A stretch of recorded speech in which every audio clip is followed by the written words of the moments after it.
What's up, y'all? We're back. Excited to be back.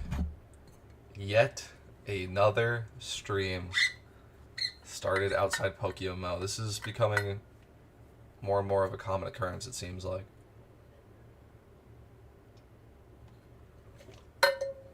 So, we have bred all of the Pokemon for Position 2 for the Three Musketeers Cresselia raid strategy, which was posted by these people and updated very recently. Okay, let's get on it. Let's get on it, man. We got to EV train. We got to EV train these fellas. Should be pretty easy. I kind of want to list here. So this is 2 attack, 3 attack, 4 attack. Okay, and then 2 special attackers. A lot of stuff needs special defense. Should we start with special defense? 1, 2, 3, 4, 5. Okay, we'll keep referring to this. So we'll probably go special defense, then attack, then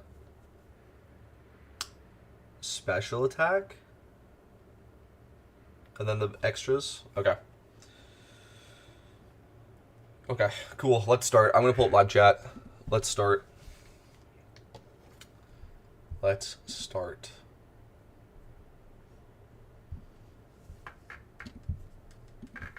What's up, everyone? Welcome back to the stream.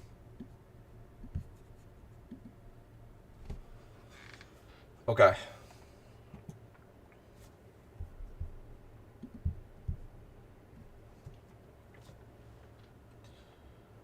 Weavile. No, we're doing Spadef. Yeah, okay. Weavile, Bisharp. Or who doesn't need Spadef? That's way easier. You. Okay. Okay, guys. Kind of nervous, but should be fun.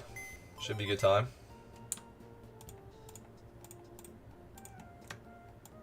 Like so.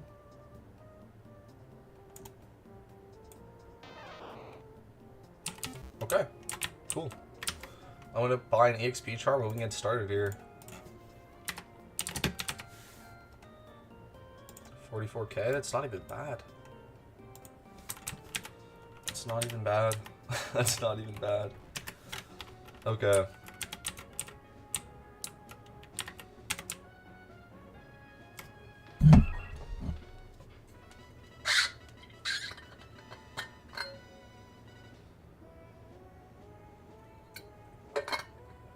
How are you guys doing? Who's prepping for Cress? Who's just along for the ride? I'd have to imagine not that many people are prepping for Cress right now. I have to imagine.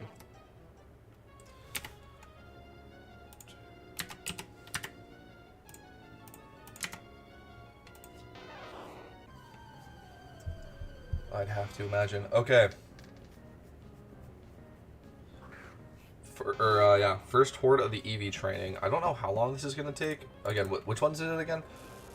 Special defense, attack, special attack. That's it. And then there's like some speed.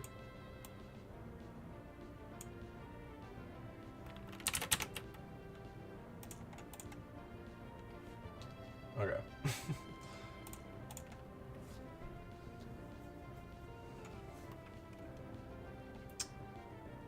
I don't need it.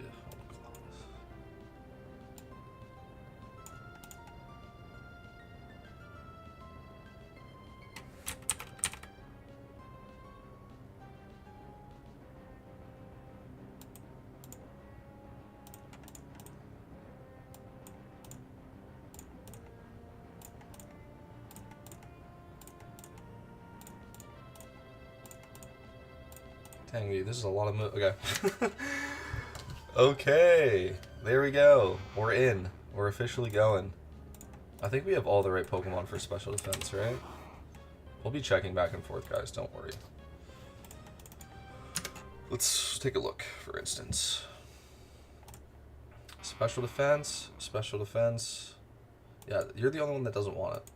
Yes.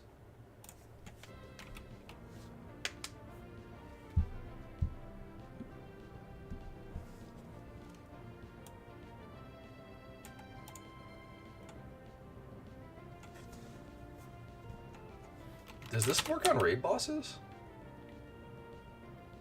I don't know if that ever matters. I don't know if that ever matters. Okay. Alright.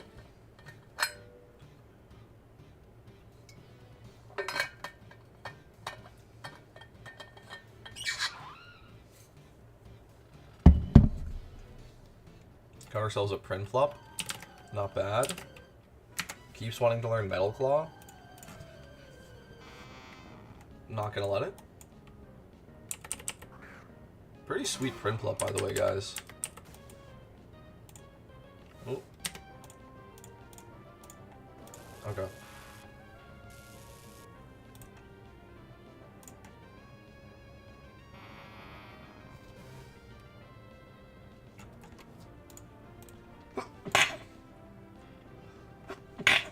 Oh my gosh, excuse me.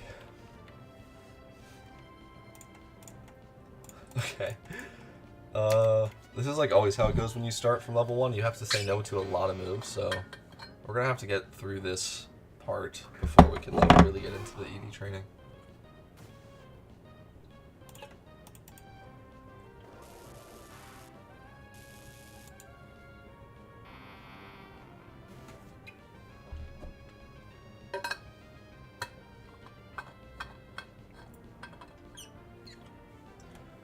Tailwind. I'll learn Tailwind? Wait. That does not work, bro.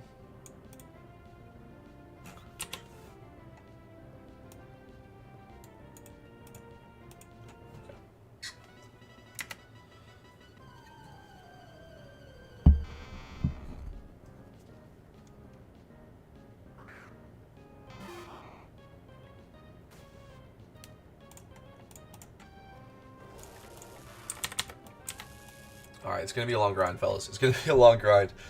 How's everyone's Christmas and Christmas event in PokeMMO? It just ended, guys. The Christmas event just ended. Should we do like a little recap? Should we yap about that while we're waiting for these EVs to get to come together? I think that's a good idea. Sorry, I have to pay somewhat attention to the moves. It's gonna keep distracting me, but okay, let's talk about the Christmas event. Let's talk about the Christmas event. Let's start with pros and cons. Couple of pros right off the bat. New raids. PvP was cool. Poison jab. Sure. You don't need nasty plot. Okay. Okay, yeah, so PvP, raids, shiny boost, Meloetta. Okay, is there anything else that I missed? A lot of cool stuff. Is there anything else that I missed that was like actually good about the Christmas event?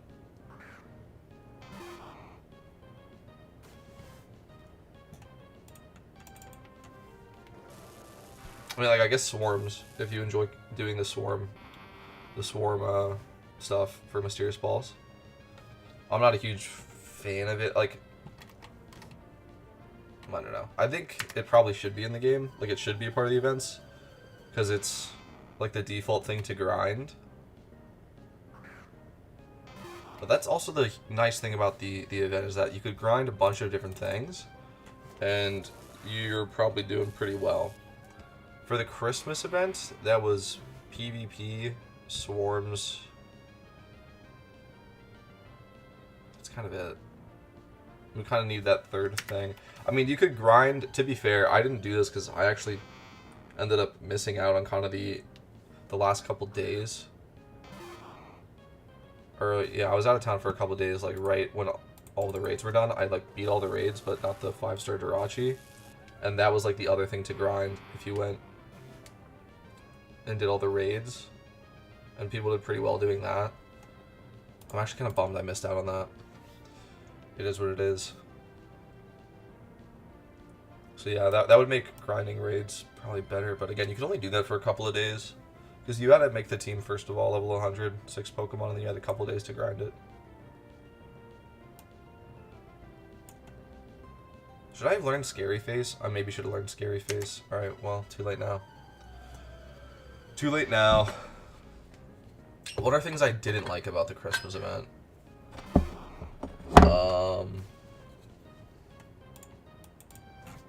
Honestly, the Christmas event was sick. The Christmas event was sick. At the time, I was calling for how fun it would be if the North Pole was in the Christmas event as well. And while I do think that that would be super cool,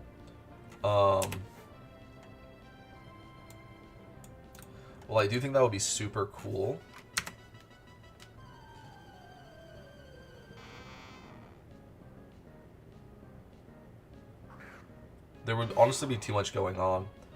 Like I said, like I missed a couple of days in the Christmas event, and that meant I pretty much couldn't really grind 5-star Jirachi. Like if you're doing North Pole and trying to grind the 5-star Jirachi, like I don't know, like how you know what I mean? How do you possibly manage all that?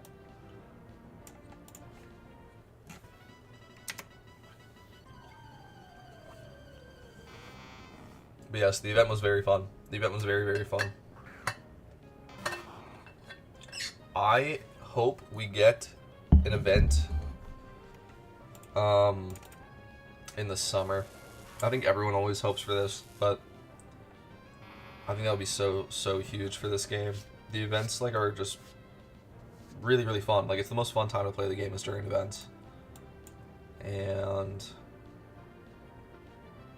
they each last for 2 weeks, and there's only 3 of them.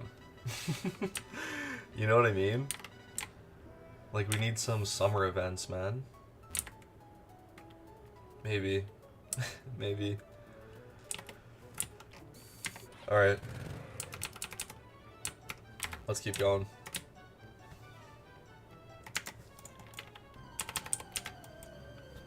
About halfway done on Pawnyard for Spadef. Or we're halfway done for all of them. Who's going to 240? Or like, wait, 220 or something? Was it you? Might have been you.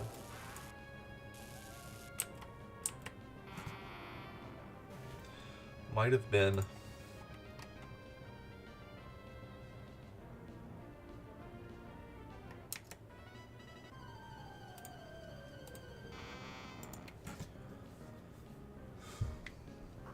You know what's kind of interesting? Is we talked about this last stream, but I do think it's interesting to point out. We see certain Pokemon really spike in price when there is like a shock of demand for them. So for instance, what would I even compare this to? The Christmas event. Did this even happen? This Christmas event? That's kind of what I was getting at. Did this even happen?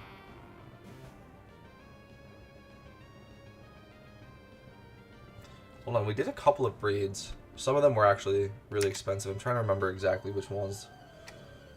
Well, there were certain raid Pokemon. But the 6-star raids, the 6-star raid Pokemon have not, like, become dramatically more difficult to breed for, which I think is really interesting.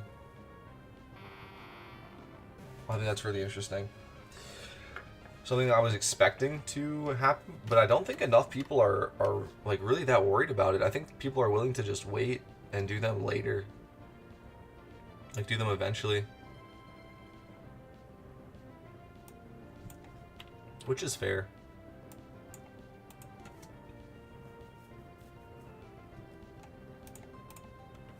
It's just interesting. Usually in events you can make pretty good money breeding for profit on like specific days, if that makes sense.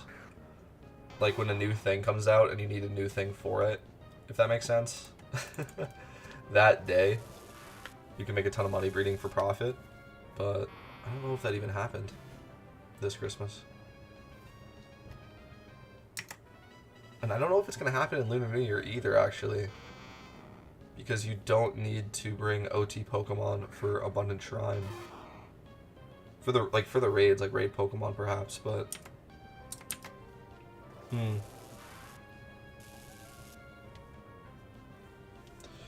That's interesting.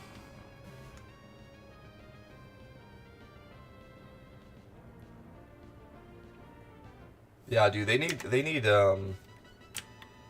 okay, you know what they need? You know what would be sick? Because like the raids, by the way, are like incredible. But I would love to see more PvE content, like difficult PvE content that requires OT Pokemon, right? I think that would be cool. Because Abundant Shrine doesn't. And even the raids, you don't even need that many guys. Like, you can have like 1 or 2 OT Pokemon and just buy the rest. Which is kind of crazy. I think they should change that, honestly. I think the OT clause should be more strict in raids. But yeah, to give people a reason to like build cool Pokemon is where I'm going with this. I think that, well, like when we're talking about like the market and stuff, I think that would be, I think that's like part of the problem that people are talking about. Or I've like seen a couple people like mention this, especially in chat, where it pretty much goes along the lines of, wait, hold on a second here, let me not throw. Charm is sick. Charm is sick, low-key. Maybe not that good, though. I don't think I'm ever clicking Aqua Jet. I can take it over Double Edge, though. Flash Cannon? Go over Roost. Okay. Okay, sorry. The argument pretty much goes like this, right? If you already have a really cool Empoleon, for instance, then you don't need to make another one. That's pretty much the whole argument. Or why do we even need to make one in the first place when you can just buy one if you really need it that badly?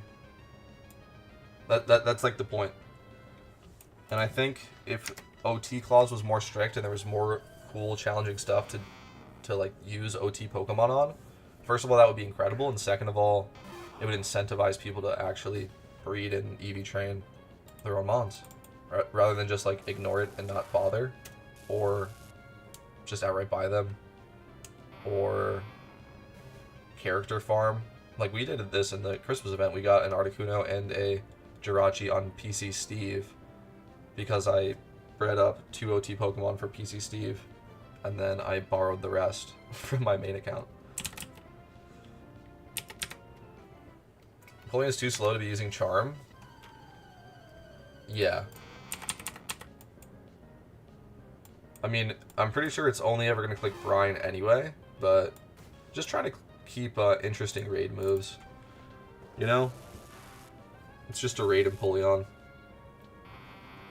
So this was actually, like, but this is the counter argument to what I was just saying, actually, is that this Empoleon is so good, right? Like, look at the IVs. This is such a good Empoleon, and it has a specific nature, and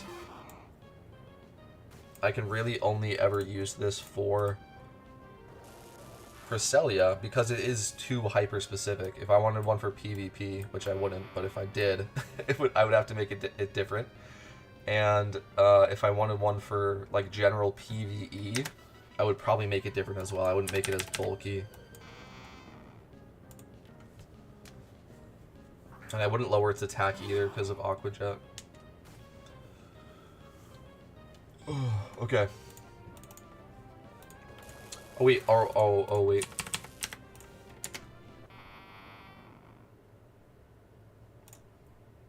$224, yeah, I overdid it. Okay. Whoops. Shaman isn't HA. Oh, the Empoleon? I could just make it HA if I need to, but I don't need to. Doesn't say it, does it? Oh shit, I just spilled. Oh, it is HA. Womp womp.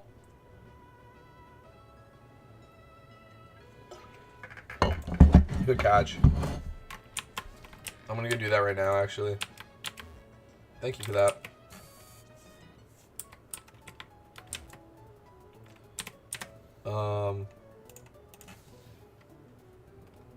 Ability patch. These are 120k, what the fuck? That's because everyone's doing this right now? Damn. Finessed. No way, dude. Oh wait, I have my own. Wait, I don't?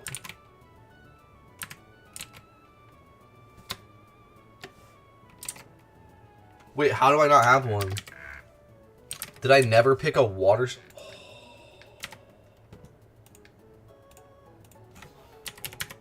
No way. No way these are 120k. Nah, I'm not even buying it, bro. I'm not even buying it. Hold on, we're putting... Who is it? Weavile? Weavile's going back?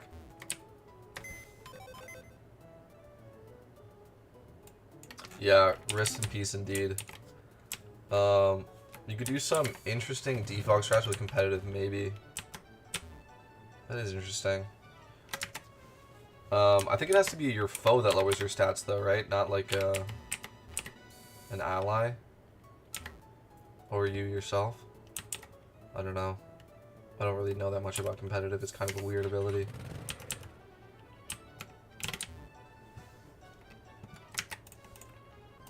That's the whole point of... Yeah, I'm pulling out is for competitive, yeah.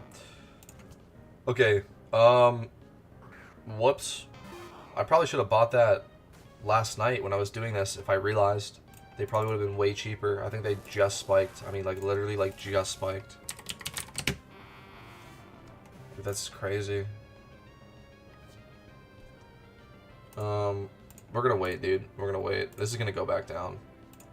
There's no way. There's no way. I refuse to believe it. I refuse to believe that. Oh my god, my eyes are itchy.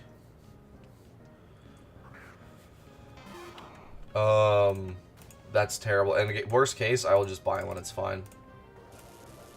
There's no way it goes that much higher, right? That's great, dude. That's honestly insane. Water's notoriously the cheapest one. The cheapest one. Now I can defog for you, I believe. At least that's how it is in VGC. Should be the same for raid. Okay, thank you. Thank you. I wonder, does that even work in the raids though? Because I know, like, for instance, if you click Earthquake in a raid, it doesn't damage your teammates. You know what I'm saying? I don't know. Yeah, I don't think you lower your own stats with defog in a raid. Maybe you do, and I just never noticed. Yeah.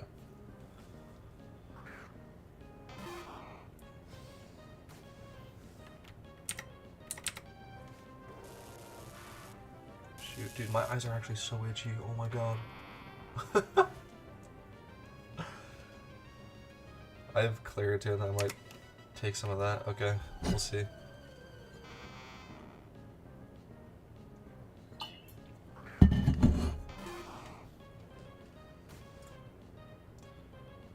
What is 119?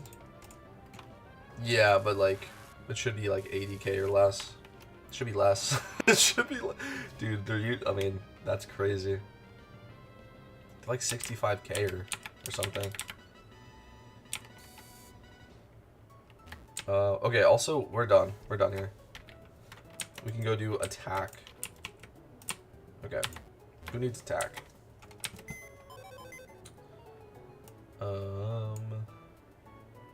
I don't know. Let's check. Let's just check. Attack, attack, attack, attack. You two down. Okay. Everyone but the okay.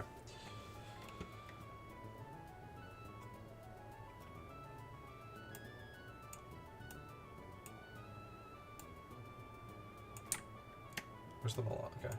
Where's the other Pokemon that goes here? Which one goes here? What the heck? The Weavile. Where did I...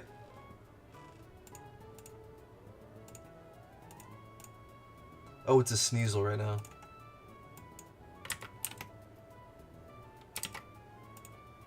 You. Okay. Boom, boom, boom, boom. We go to attack and we bring you in the back. You don't even have... Whatever. It's fine. How many times have I beat Red? I think 41 times. I believe the count is up to 41. I'll check once we get into the encounters.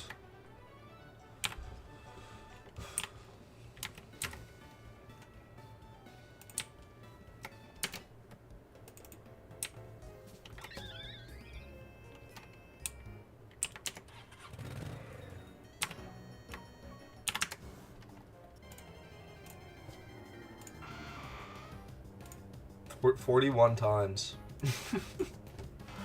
Yeah, dude. We're coming up on a year of beating Red. Well, we're not that close, but yeah. Pretty crazy.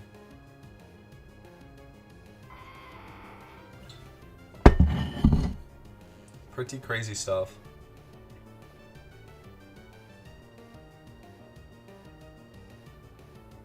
What is metal sound? We'll keep that. I don't think we ever need T-Wave, bro. Scary Face is so interesting, though. Poison Fang, no.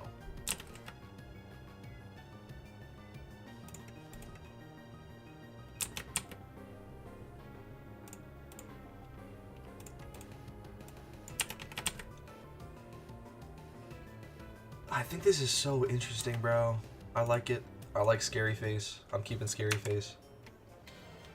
If I ask you to remove one Pokemon from that strat, what mon will that be? Good question. What's your username? Can I whisper you a Piplup I randomly caught a few days ago? Sure. Sure. This is my username.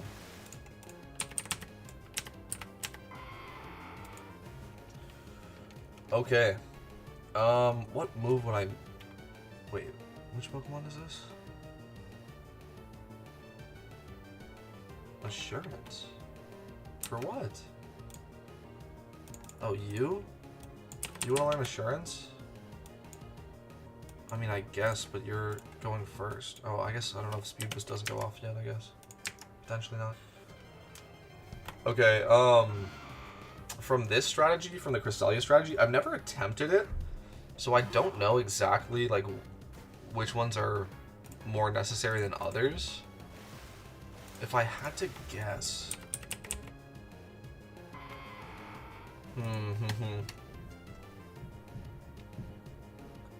Hold on, we're gonna analyze this a little bit better. I'm just still getting through the moves, it's really distracting. Okay, let's look.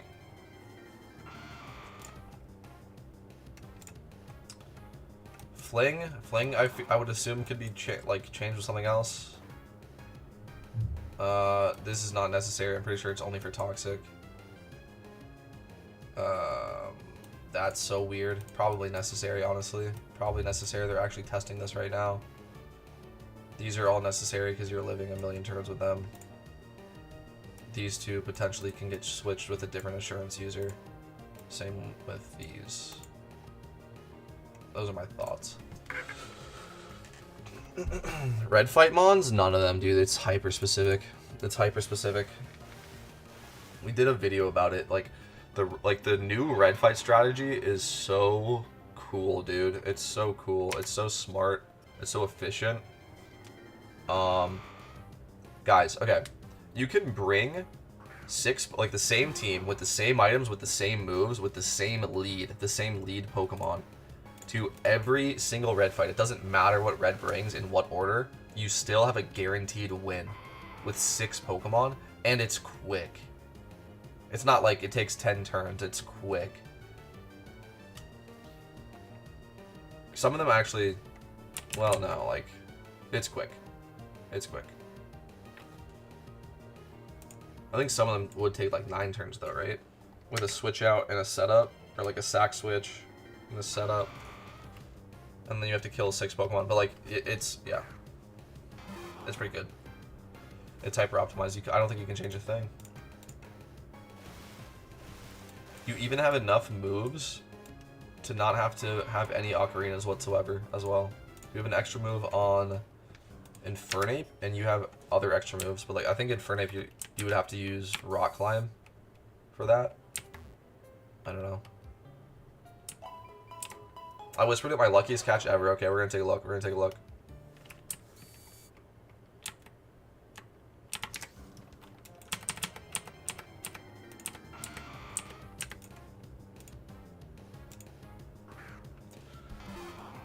Caught a random calm PvP ready pickup with no breeding.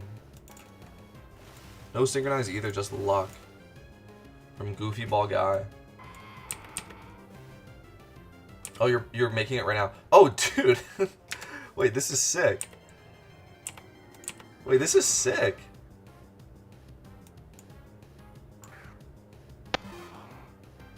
Guys, this is sick.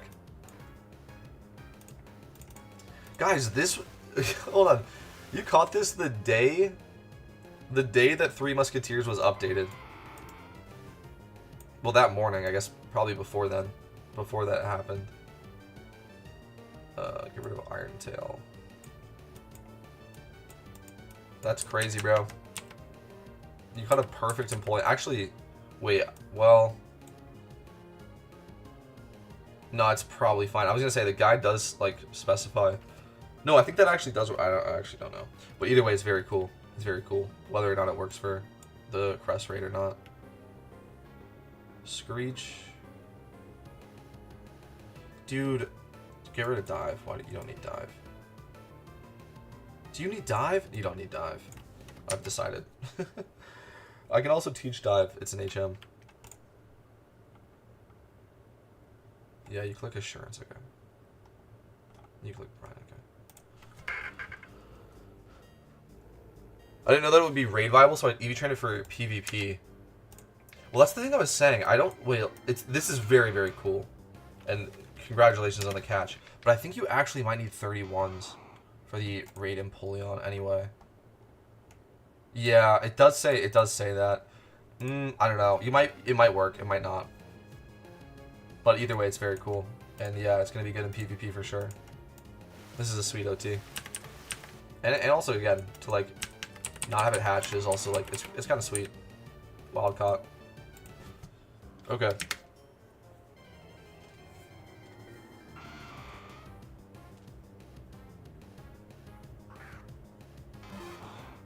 To be fair, I did a Heatran raid recently with a Kingdra that was not 5x31. It was very good. Like, you know, it was like a very good Kingdra, but it was not 5x31.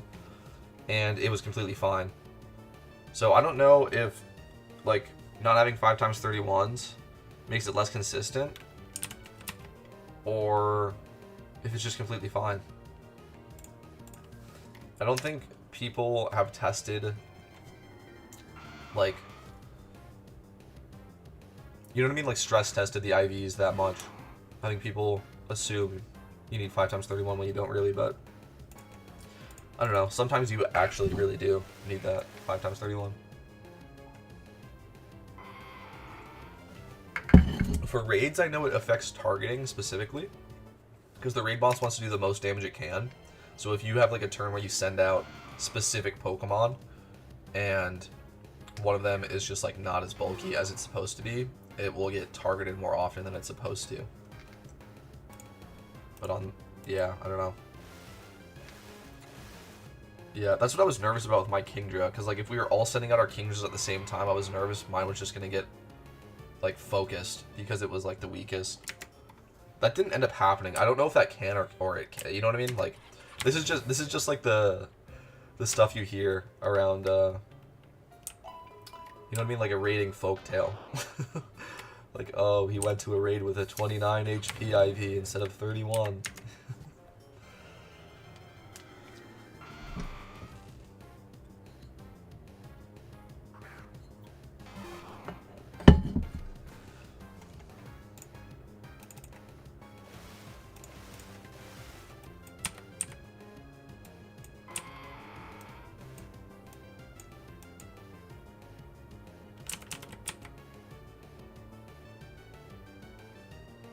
Wait, low key? Low key? Kind of sick.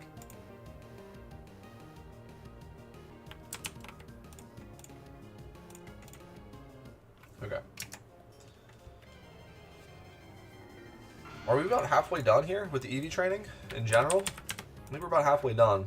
Gotta finish attack, gotta do special attack, and then gotta clean up the extra EVs. So we're about halfway done. About halfway done. Should hopefully get all the EV training done on Charm, or like, you know, most of it. Finish up the EVs, and then we'll do maybe an hour of EXP training these guys. And see how close we are to being done. See how close we are to being done.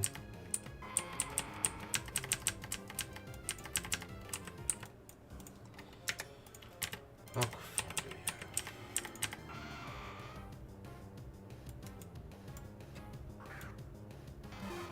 what do you need? What do you need, actually? What?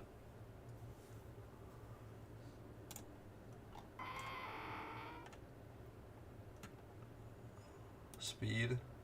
Oh, okay. We actually do need to do a bit of speed training then, never mind. We get the evolution. Let's go.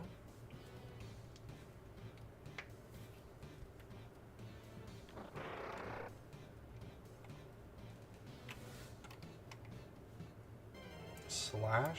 I'm okay. Okay.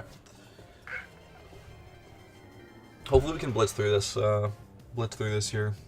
We don't have to learn, we shouldn't have to learn much more moves, which should go a little quicker. I'm hoping. Use the charm a little bit more effectively. How are we doing on that as well? Oh, dude, you have to evolve at nighttime, don't you? You have to evolve at nighttime.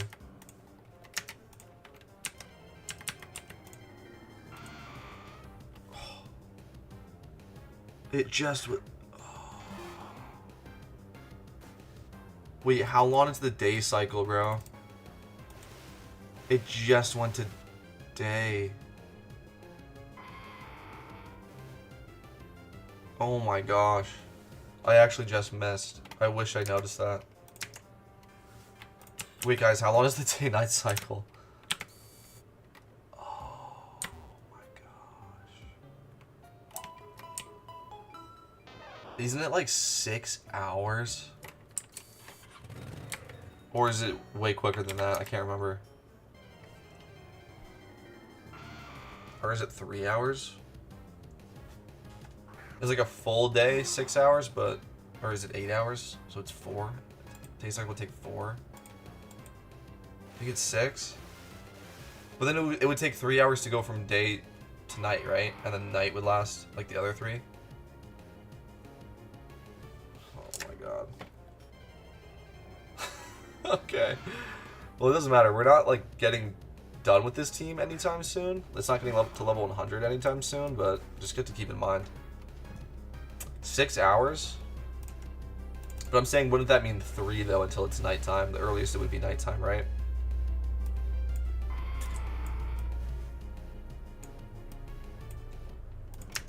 Which would be 5 p.m. Eastern time. It would be nighttime in game is what I'm saying. So the earliest we could do this raid is 5 p.m. Turns night at 1900 in game.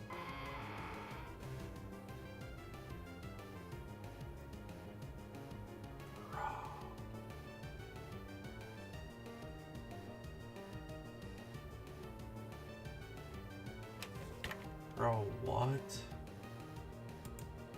Hang on. From 1900 to 4, it's night?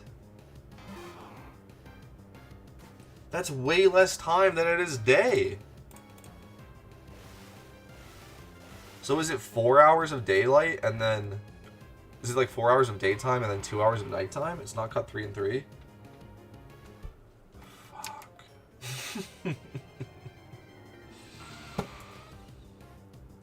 Fuck. It's 9 p.m.?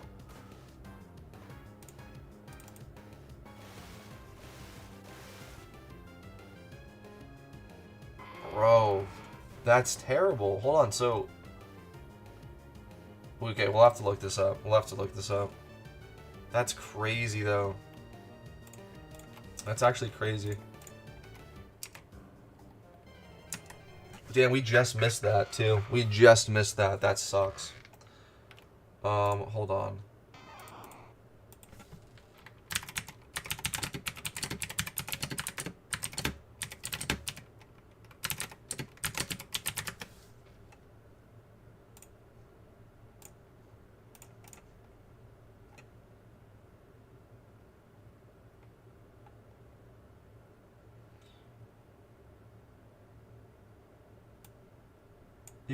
You get an hour and 45 minutes of nighttime.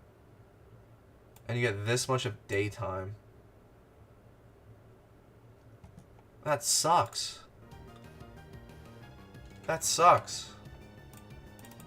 And I just missed it too. Fuck. Yeah, dude, that was like 4 hours, didn't it say? I have to wait like 4 hours? It was like 4:15 even.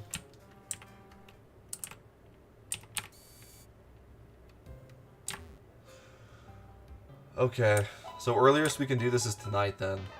Earliest we can do this is tonight. 1 hour real time is 4 hours in game.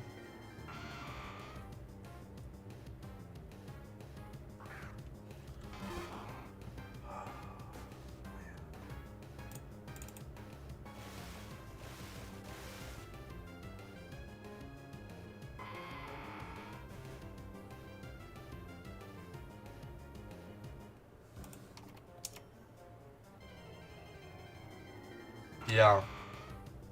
It's like 4 hours away. It's like 4 hours away.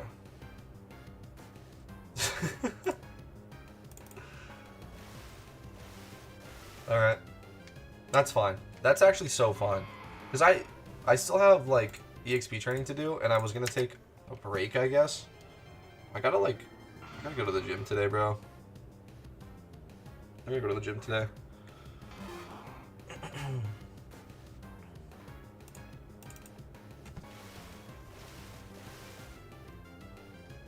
For Weavile, yeah. Have to evolve it in nighttime. Also wonder if I'm missing out on any moves. I doubt it, right? Yeah, I doubt it. Do you need Fling? I'm assuming that's a TM or something.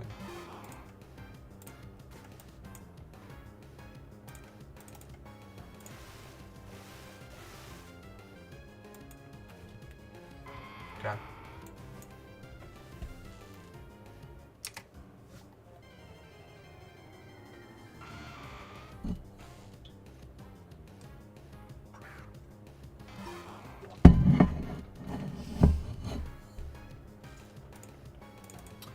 I'm about to finish leveling my P4 team. What a shame. Well, what a shame it's over. Like, you enjoyed the grind of getting the P4 spot. That's an interesting way of looking at it, if I'm interpreting what you said correctly.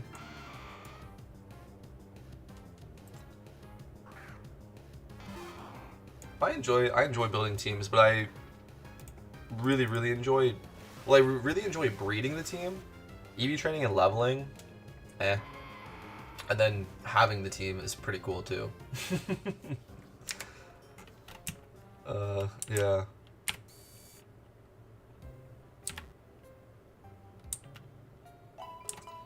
But it's good though. We're gonna be running Cress very soon, and potentially on a weekly basis, dude. For all of those who are interested in that. Exciting stuff. I did not. I was being sarcastic. It was a pain, yeah. I think most people don't love EV training and EXP training because it's kind of mindless. It's like shiny hunting, but even slower because you have to kill the horde. And yeah.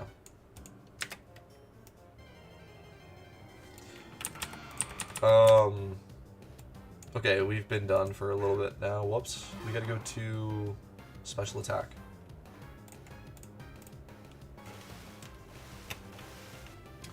But I really like breeding, and I also really like having the team, like I said, and it's such a cool thing. Like, 6-star raids is such a cool finish line moment for making a team. You know what I mean?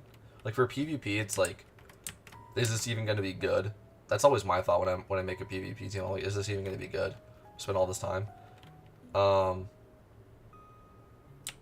But for a 6-star raid, it's just like such a sick thing. You get a legendary as a reward for beating it. And then also, it's a new grindable piece of content, which is sick. I'm not a fan of watching my money go down the drain when breeding. You get used to it. You get used to it, especially if you know the payoff is worth it. Like, I don't even care, bro. I'm at under 2 million, bro. I'm at under 2 million right now. I genuinely don't care. You get used to it.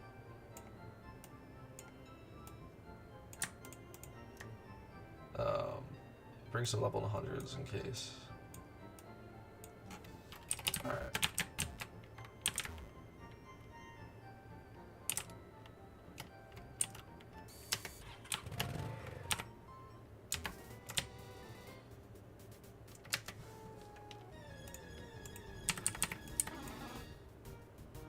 Okay. Sick. 15 minutes here. Hopefully we'll finish up special attack in these 15 minutes. Then I have to do speed. Fix up some other IVs that I didn't do yet or over leveled. And then it's full EXP training time. And then we have to wait around to evolve Weavile, and then I'm ready. So that's actually really cool. I'll be ready tonight. If anyone wants to run it tonight, if we have to wait until tomorrow, that's fine as well. But I should be ready to run this tonight, guys. It looks like Lord of the Rings is going to be ready too, which is sick. I think other people are done as well. Like, dude, we might be able to run this tonight. I'm not sure about it being a money-making method in the long term. If it catches on the drops, we'll start to tank in price.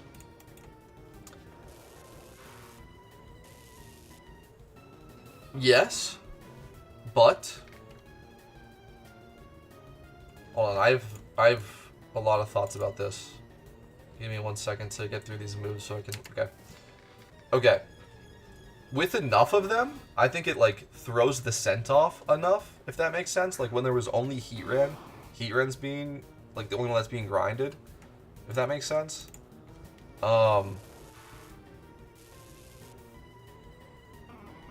Heatran prices didn't even go down that much though, bro. Like 3K, or I think it's even more than 3K, and you get 30 of them. That's 90K for beating it. Like that's still really good. Cresselia right now is like 4.5 per item, so that's even better. That's over 100K for beating Cresselia, which you can do in like 10 minutes. And then yeah, over time they will probably go down, but the thing is like not even that bad. And then the base price, like the base price of one of the IV items is $12.50 because that's what you can sell it to at a PokeMart. Hopefully it never gets that bad. I think like the devs have that as like a failsafe, but I'm hoping if it gets that bad, if they're actually worth that little, they'll figure something out, because that's criminal. Yeah, like if you beat Cresselia and they give you like a clean 45K and a pat on the back, that's brutal. But right now it's like over 100K, so pretty good. Pretty good.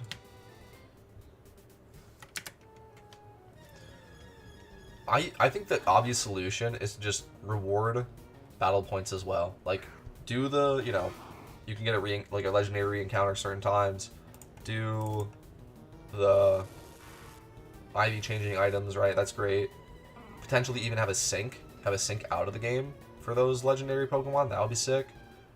And just give you at least some BP every time you beat Cresselia. I would say like at least 2,500 VP, and I would say like ideally it would be like 5,000 VP, but maybe that's too much.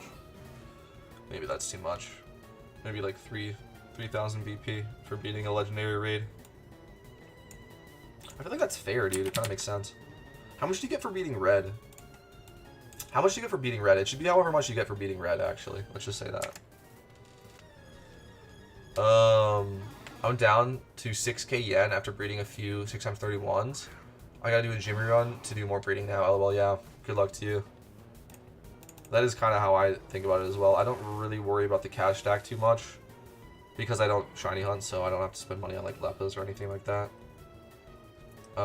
It's really just breeding costs and then buying EXP charms every now and again. So yeah, I don't mind as much draining the account because I know I'm gonna make it back. And like I said, like this is just a pure investment. Like I think other people. So like, there's actually definitions for an investment and a liability. And I guess this would actually technically fall under the liability. I don't think that's fair. It's not like a car. I don't think this depreciates over time. Guys, do you think that this Pokemon depreciates over time? I feel like it doesn't. So then it wouldn't be a liability. But yeah, either way, you can still make money off of liabilities.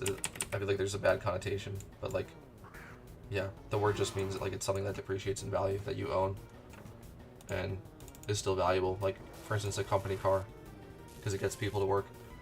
Can I join you for the plus 10% XP gain? Sure.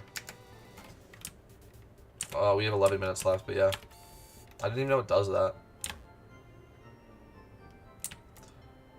I did not even know it does that.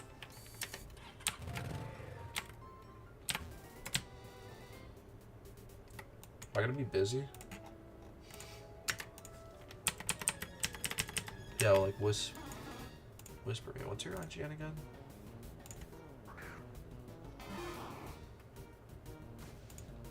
Wait, whoops.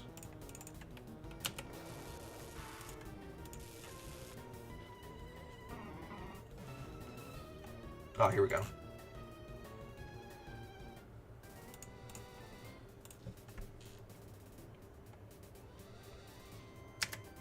Sick.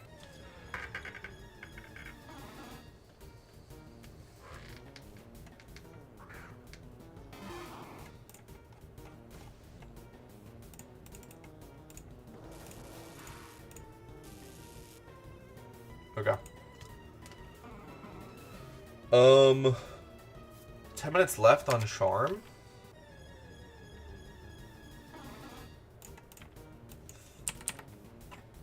About halfway through. We'll finish. So then, but we have speed after this, to be fair, so it's not going to be like, yeah. Yeah, we're probably going to have to do speed off Charm. That's fine. And then we'll actually EXP train on Charm again. Maybe I just started Charm. I don't know. I think I want to break. I don't know if I want to go right into an hour of EXP training after finishing all the EVs.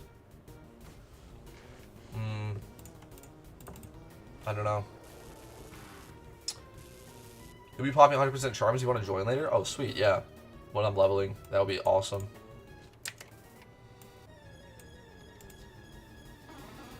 I didn't even know it did that, dude.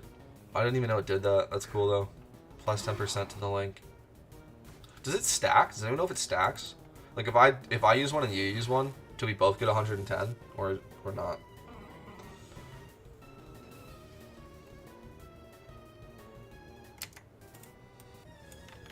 Finish breeding P3 and P4 mons for Cresselia.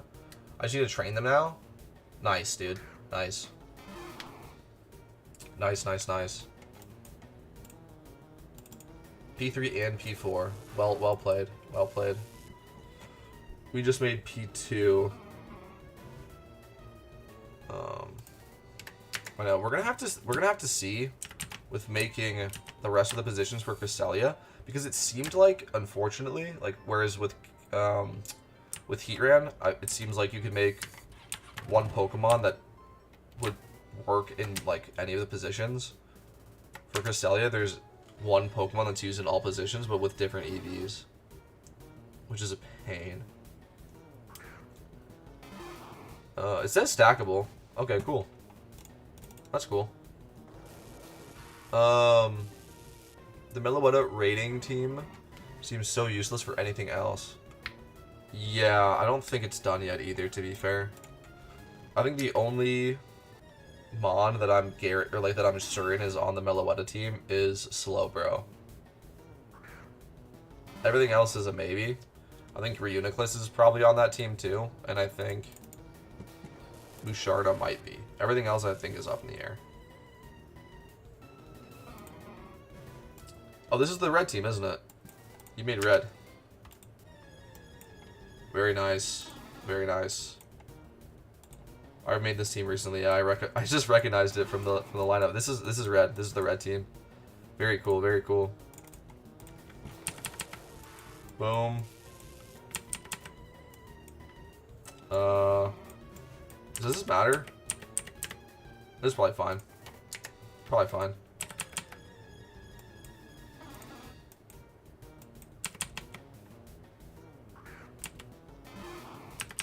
Does this matter? Your natures are a little... Yeah, I don't know. This is fine. I can't remember. It's been a while since I bred mine. I might have overbred mine. You might have gone too cheap though, dude. I'm just being honest. That's like... It is cheaping out a little bit. But well done on breeding the team. Well done on breeding the team. It probably doesn't matter. Like we were saying. The difference between like a 31 and a 28 isn't massive. Having correct nature can be really important though. I don't know. Well played though, well played. Oh, look, it looks like you're in the process of finishing the levels. Okay, good luck to you, good luck to you. Let me know how that goes.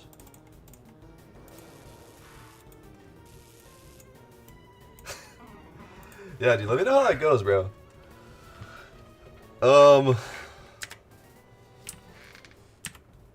I don't know. Well, yeah, let me know if that works. Let me know if that works. Definitely a little cheaper than I think what the guide recommended, but doesn't mean that it doesn't work.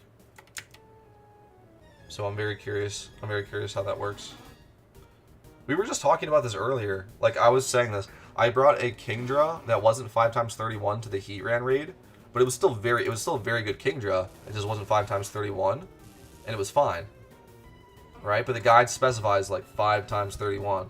So I don't know. You might be able to get away with cheaper stuff, but it is always a gamble. And also, it might just mean that it still works, but it's less consistent. I actually had this problem with red, the old Gen 4 red team. My Metagross was a little bit too cheap, and I had pathing issues. So I could get the fight to work exactly as planned, but other times it would just do something else because I had different IVs than recommended. So it saw different stuff, if that makes sense. So like the AI like makes a decision on what to do based on how much damage it's gonna do against you and stuff like that.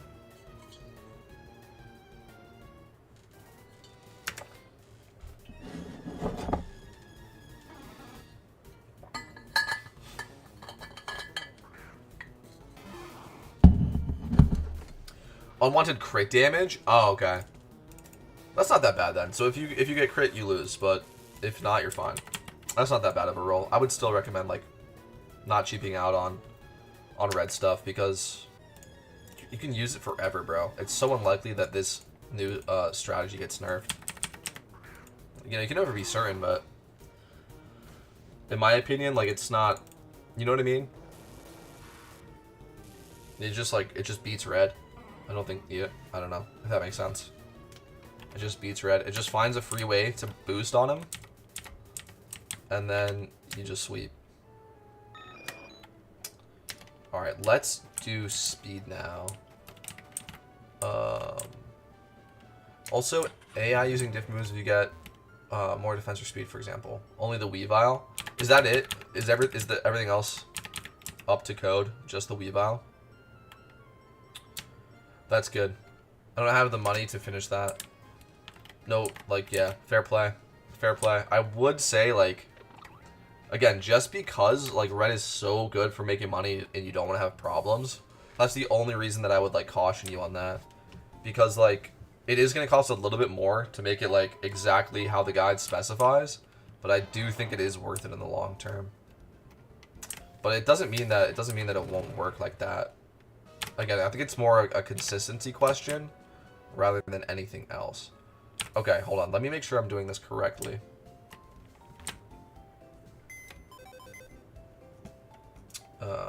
Who needs speed?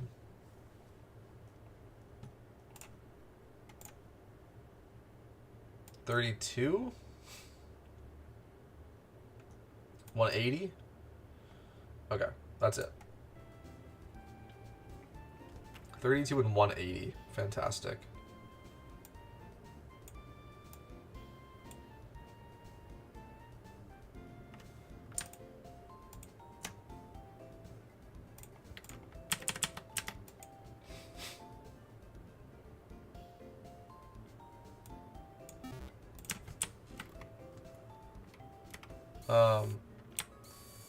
Sorry, 1 second. Let me make sure I have the right berry reducing item, actually. I think it's a tomato berry. It's been up in price a bit because people are messing with EVs.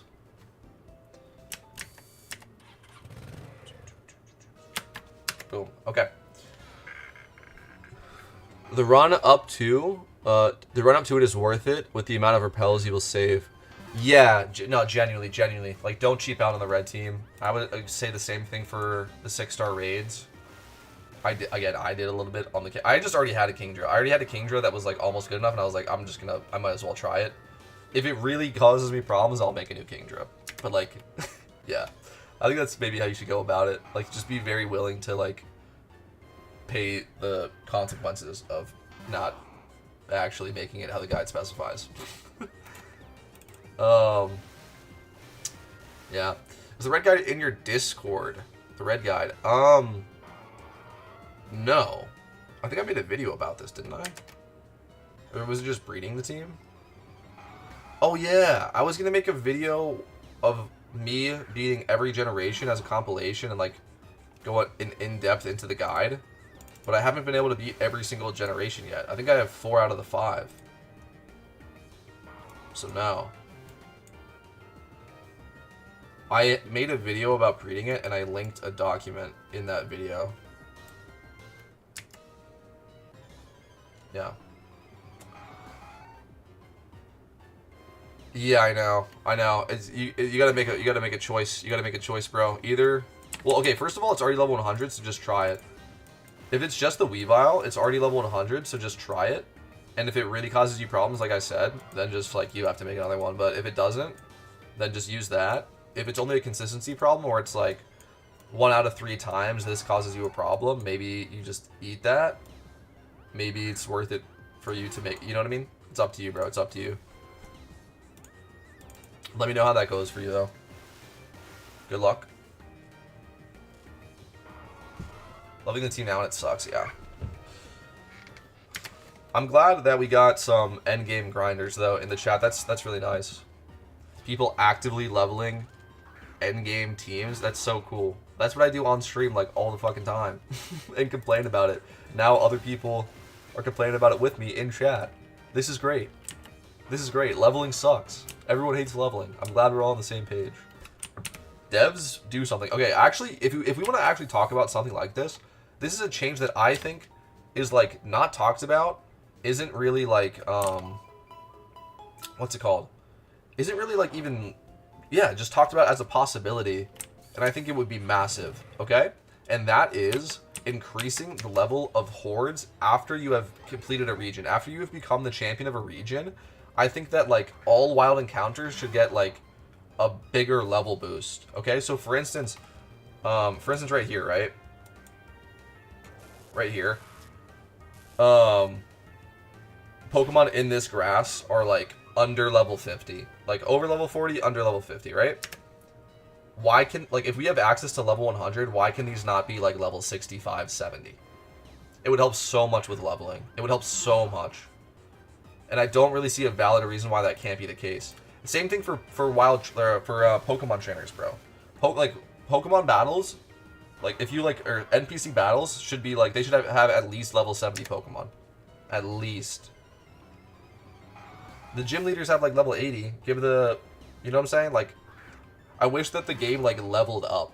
after you beat it, but it doesn't. So it makes getting level 100 and like using level 100 just feel, in my opinion, awkward. When you go out and you fight the level 50 fights, like, you know, you'll run into that random trainer you haven't beaten yet, and they have like 3 Pokemon, they're level 50, and you just one-shot them and like kind of go, that was weird. Or, you know, wild Pokemon counters. I think it would be so much cooler, and again, just better for XP if the game just leveled up after you beat the region. I think that's a sick change, if you ask me. Okay, hold on one second. Screech is a really good move, actually. Reflector Screech, guys. Reflector Screech. Sheesh. Or Punishment. Or Beat Up. I'm gonna drop Punishment. I think that's less useful. Alright. Jinx says 31 HP is not really needed, but all the rest is. Okay. I'll probably be done leveling my Cresselia team tonight. I'm P1. Nice, dude. Nice. That's what I'm hoping to do it as well as tonight, hopefully. Use a pickup mon if you farm there.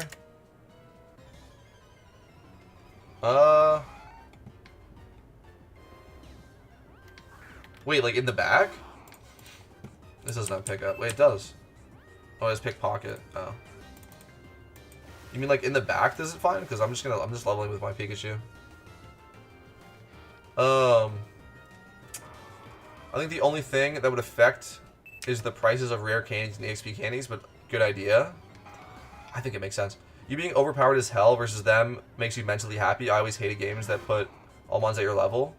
It makes it like you ain't making progress. I see that. I totally see that. But like, they would still like,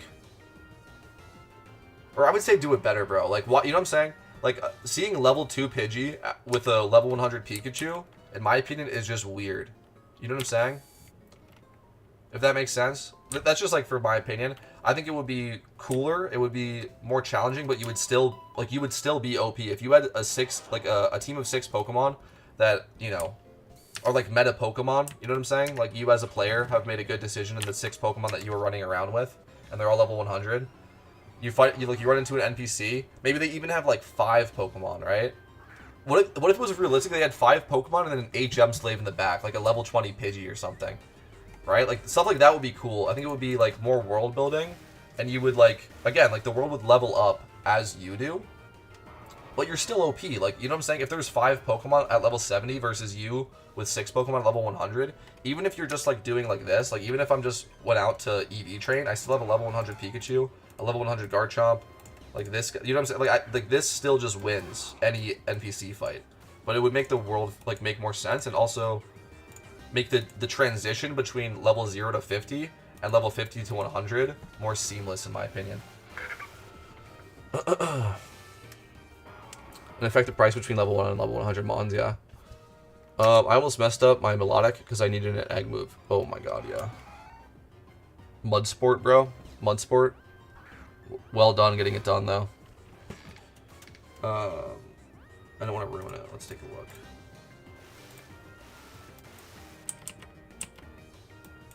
This one's pretty sweet, man. Part of the cost of leveling is the time you need to spend, so making leveling quicker would devalue level 100s. I like it, but IDK if it would have negative effects. Yes, 100%. Like, 100%. But, like, my question to chat, I guess, is, would it really be that big of a deal? Like, would rare candies being a little cheaper and EXP candies being a little cheaper, but everyone is able to level their mons more efficiently, and, in my opinion, also just, like, better the ambiance of the world, and make it also, like, more challenging? Like, for instance, if you know what I'm saying? Like, as a late game player, some people will run around with, like, 1 Pokemon in their party. What if you run into that odd trainer battle that you forgot about, and he has a team of 5 level 70s? You'll lose that one. Or you run into, like, a wild encounter and it actually kills you. You don't think, like, I think it would make it more interesting. And the leveling would be way better. Because I think this is a valid point, guys. Just because it makes it easier doesn't mean it's worse. I think this is a valid point. Why, when we have level 100, is the highest level we can level on, like, level 80 at Mount Silver, and you have to unlock the dex to get level 80. Wait, no, that's not even level 80. I'm sorry, I'm trolling. That's level 60. Oh, my mistake. Mount Silver is like level 6. It's like lower than level 65. I think you can get like level 62s in there too. It's like 60, 62. Why is that the max level when you have level 100 in the game? You should be able to level on like level 80s, is what I was saying. Level 80s are the gyms, but you can't like, that's not a valid, like that's not a leveling thing. People will like throw a Pokemon in the back when they do a gym fight to get bonus levels, but you guys get my point. I think it makes sense.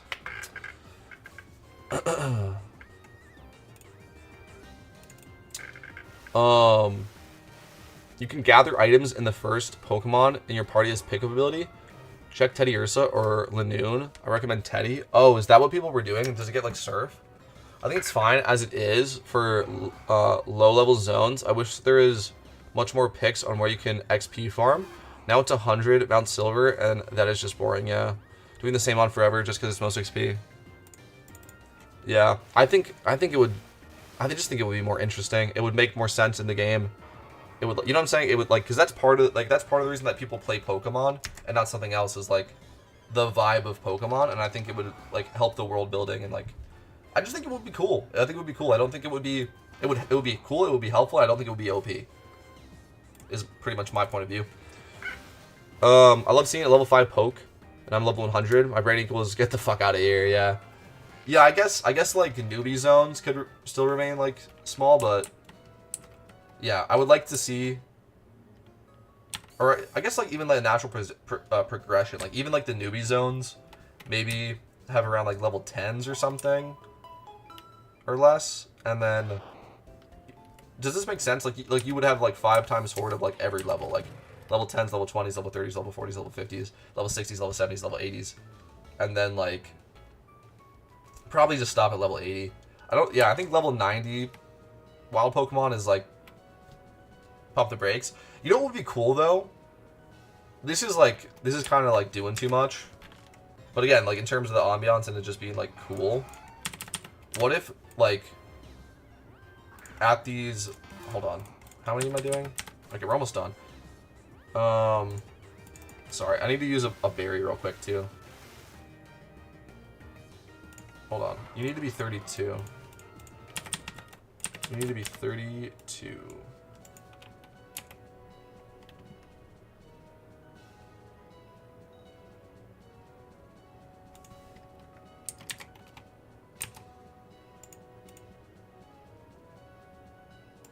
Wait, that's speed. I need special defense lowering.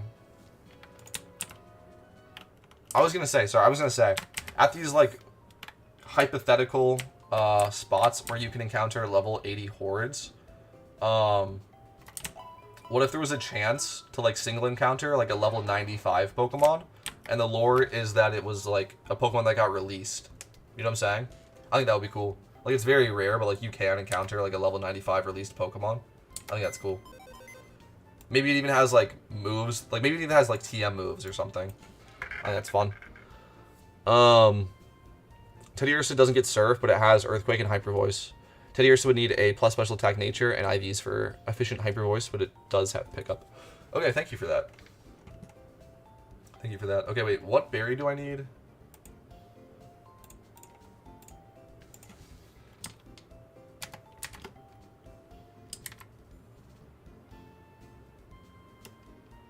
Special defense?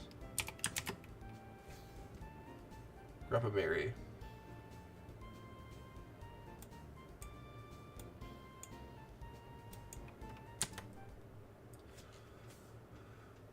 Ain't that alphas?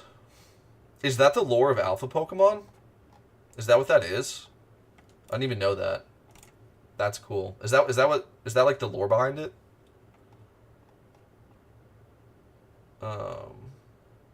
That's kind of cool.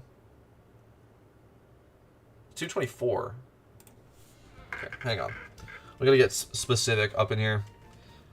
224. What is it at? 240.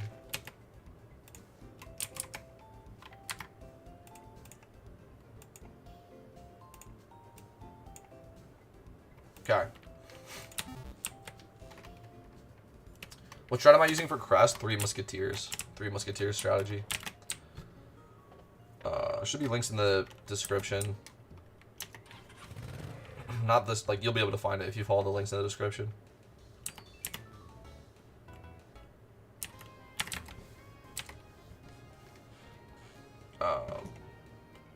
Owen?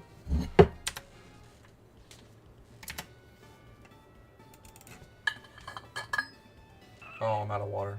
Damn. Damn. That's okay. What's up, everyone? Got like 20 people up in here. How we all doing? What are y'all getting up to?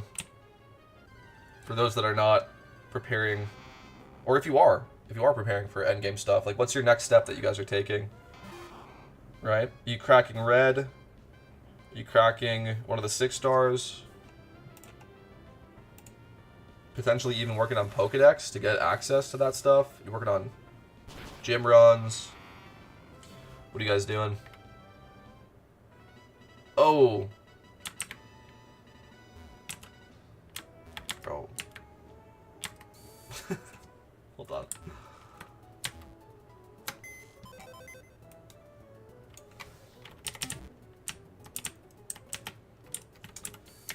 Alright. Cool. Red team at the moment, then relax till Lunar. Fair enough. Good luck to you. Good luck to you. Red is sick. Oh, whoops. I accidentally caused a horde.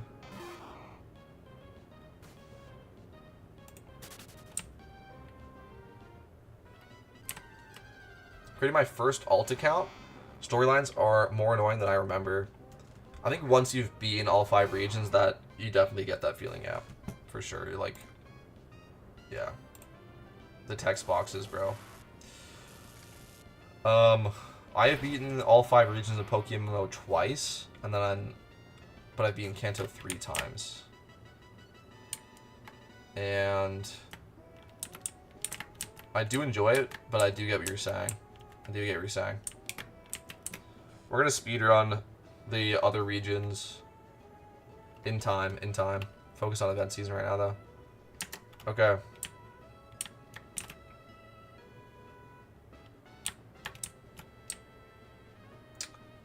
How much Red give after his first fight? A ton of money.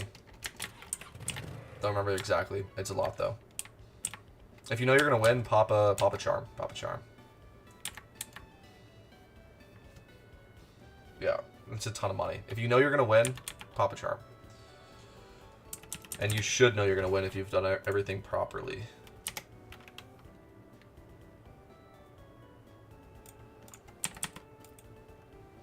Okay, speed, right? We go back to speed? I think so.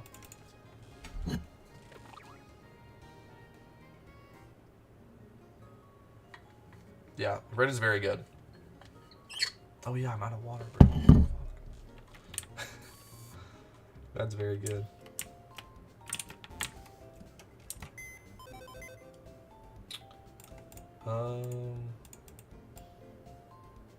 Okay.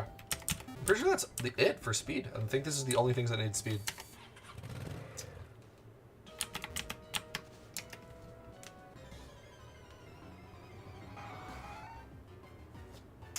Lots of EP. Yes, I know. Dude, I wish 6-star raids gave you BP, bro. I really think that they should. I think it makes so much sense. And I've run out of BP, too, is another reason why I think that. Give me more BP. In my opinion, the most, like, if you have a lot of BP, like, if that makes sense, like, the way to actually get value out of it is to buy breeding bracers, which encourages breeding cool Pokemon. Like, it makes so much sense for the raids. And it's, like, BP, it makes sense. It's, you know. And red gives you BP. Give me more BP, bro. I ran out. I ran out. Give me more. I can only get it once a week, man. Unless I get it from PvP, but I don't play PvP during event season that much. Well, like, besides randoms, do you even get BP from like, the randoms? Like, the Christmas and Halloween randoms? I don't know if you did, even. Did you? I don't know.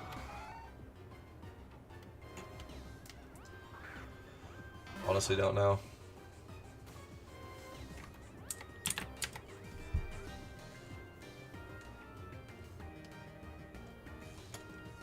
Whoops. 90k BP, no clue what to do with it. Damn, that's a lot. Oh my gosh, bro. Hold on, 90k is 900k BP. Or, like, 10 BP is about worth 100 yen. So, like, 90k BP is, like, 900k. You got, like, nearly a million in BP there, bro. At that point, it's, like, too much to spend. If you... Okay, I would still recommend, like, buying bracers if you do a lot of breeding. But I wouldn't recommend spending 90k BP on bracers. Like, I don't know. Maybe drop, like 20k on BP on bracers. Maybe sell some choice items to convert it into Pokeyen. Make sure you have bought in all of, like, the BP, like, BP required items, if that makes sense, like eject buttons and stuff like that. Make sure you have all of those.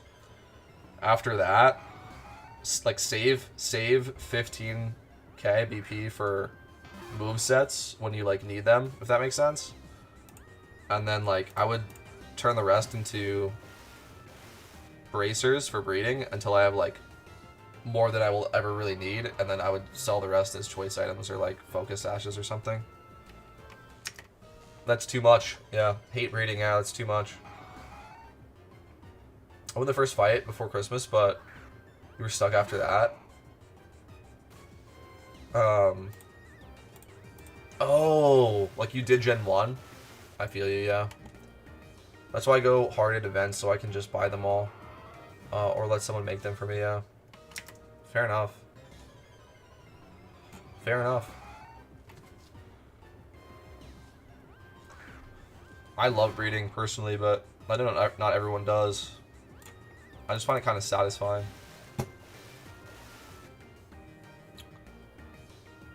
Then this strat comes out. Yeah, I know. A lot of people were bummed. Honestly, given time to consider this,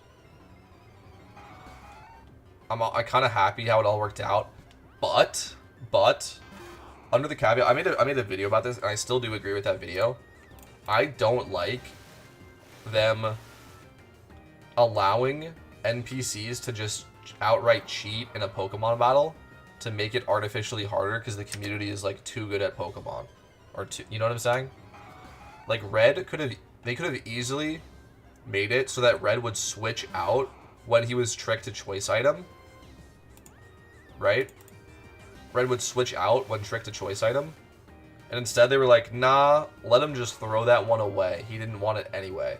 And that's just outright cheating. Like, in PvP, if you get tricked to choice item, you have to switch out. That's what that means, right? They could have... Yeah, whatever. Anyway, that's my thoughts on it. But I think the new Red strategy is so cool. I'm so glad that it is out. And also, it is less exploitative of the... It's just smarter, bro. I'm stoked about it. I feel like if you make it and you use it for a little bit, you'll understand. It's a fantastic team. It's a fantastic team. And also, it should never really get nerfed because it's not cheesing by, like, tricking a choice. Yeah, you know what I mean? Yeah.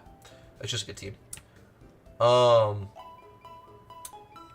the devs change Red again and fuck this strat, I don't think you can. They would have to make it so that Encore does not work. And I think that is just a step that they are not willing to take. I hope they're not willing to take that, because that is ludicrous, bro. That's again, just to, like, allow NPCs to cheat. Like, no, Encore doesn't work against Red. Like, bro. You know what I'm saying? He should be able to get tricked items onto him. He should be able to get Encore. All these things should happen. I doubt we see Encore get nerfed in the way that Trick was, and I'm still dumbfounded that Trick was nerfed using it against Red was nerfed in the way that it was. I thought that was, like, so like, heavy-handed and just, like, do you know what I'm saying? Like, it was just such, like, a... It's lame. It's lame, bro. They could have fixed Red so that you couldn't cheese him by tricking choice items and he does literally 0 damage because he's a dummy. They could have made him smarter, and instead they allowed him to cheat, and I don't like that as a precedent for this game. I think that we should be, like, more upset about specifically that. Not that it was changed, but specifically that it was changed to allow him to cheat, to artificially make the fight harder, because the community found a solve that the devs didn't like.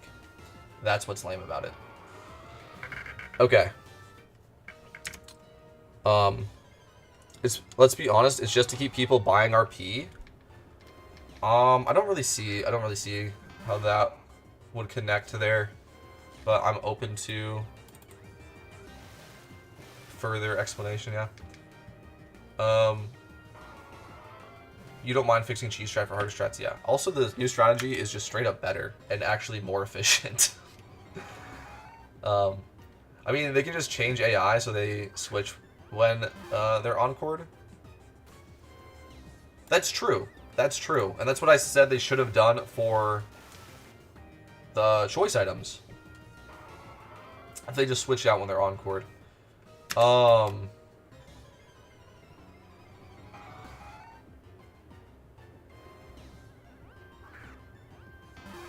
Even then, it would still, like, kind of work. Does that make sense? Because usually what happens is you encore with an Infernape at the start. Like, the turn happens, the Infernape outspeeds, it clicks encore, the Infernape is then killed by the other Pokemon, right? By Red's Pokemon. So Red doesn't get a chance to switch out, if that or does that make sense? Like, we get to switch in, and then if he wants to switch out, he can, but he wastes his turn while we get to set up for free. Which was always the plan, was to set up. You know what I mean? So you still get one turn of setting up. That's why it's very smart, because it's just like, it's hyper optimized to get one turn of setup, and then for that one turn of setup to be enough to sweep his team. And yes, you know, you usually, like, sometimes it's like 2 turns of setup, but I'm saying, like, it wouldn't dramatically break the strategy if they were to change the AI like that. And that would be a fair change, which is, again, the same thing I was saying about the choice items. I think it's so dumb to just be like, nope, you can't trick choice items, or nope, you can't encore Red. It's like, just make him switch out. It's, you know, whatever.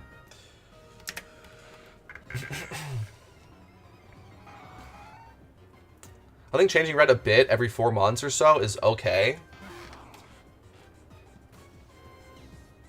I agree. I agree. I agree in the sense of, like, don't change Red and then a month or 2 later change him again, because then everyone just bred the new teams and then now maybe they can't use them. Like, if you're gonna change him, at least have like a couple of months in there. Like, I would say even like 6 months of not changing Red, and then if you're gonna change him, then yeah, whatever, fine. But I think also the less well, you know what would be kind of cool about Red, to be fair, like under that vein, if this was just like a standardized thing that every 6 months Red was getting new teams. Red was like just given new, you know what I mean? Like, that would be kind of interesting. And I think that's valid. And then also, if maybe he uses like similar, like some of the same Pokemon or something, you know what I mean? So it's like, I don't know. I think that would also be interesting. But I'm also kind of glad that they don't, because this, you know, the one Red team just works, you know? I don't know. It would be interesting to have, like, rotational Red content. Maybe it is fair. Maybe it is fair to do that. Maybe it would be more fun. People would be upset about it, though, for sure. But I think if you knew that going into Red, you would just make the new team, like, right away. Get all the value out of it. And then it's kind of like, yeah, whatever, sure. We get to make a new team. It would be more exciting than if you know, built the Red team a month before it changed. Like, obviously, just wait at that point.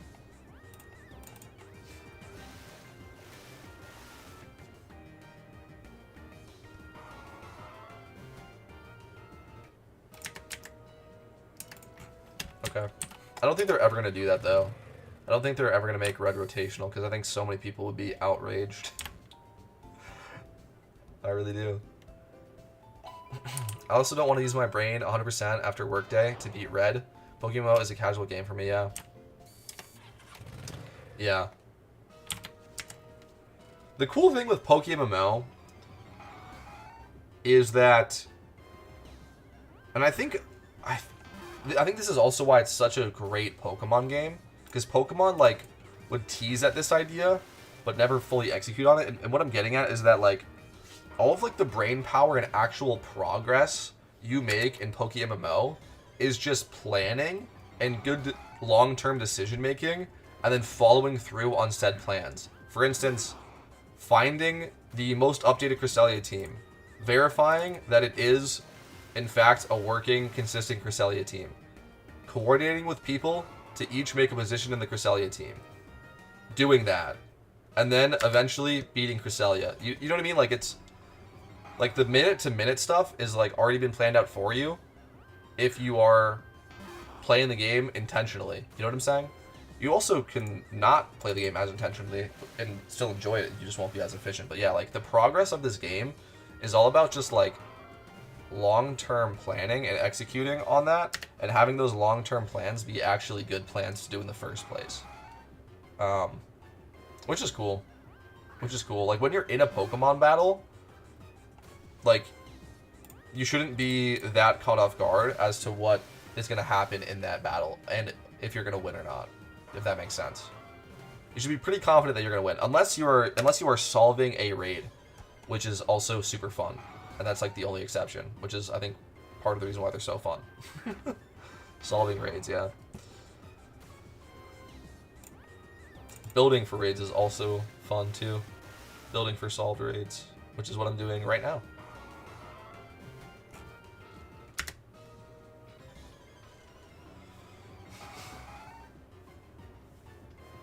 Yeah, like, Pokemon gives you all the tools to play like this. You know what I mean? To, like, breed really cool PvP Pokemon, EV train them, level them, all inside of Pokemon. But it's, like, not really built to be done like that, if that makes sense. The game isn't really built for that. Like, it allows you to do that, but it doesn't really want you to, if that makes sense, I feel like. Which is why I think PokeMMO is such a fantastic Pokemon game. And how easily, like, how well it is interconnected with, or just, like, how good of a multiplayer game it is as well, right? Like, you see people on screen, you can actively, like, interact, like, I can whisper this guy, invite him to a link, so forth, whisper people, there's a global chat, there's a GTL, like, yeah.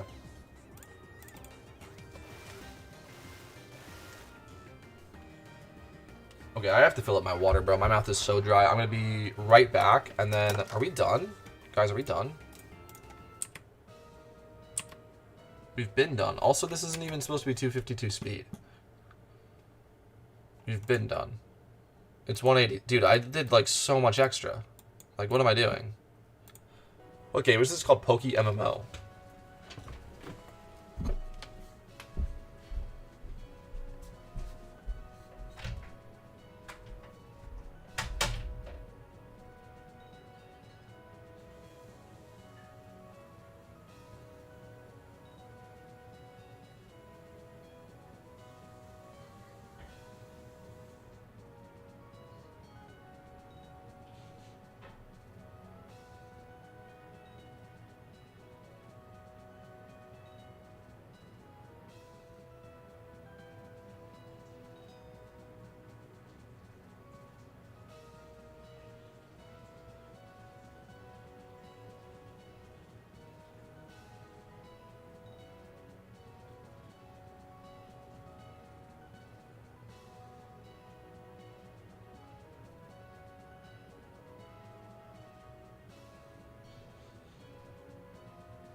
Alright, what's up, y'all? We're back. We're back. I always do that. I get distracted. Okay. Oh, I'm actually so thirsty, bro.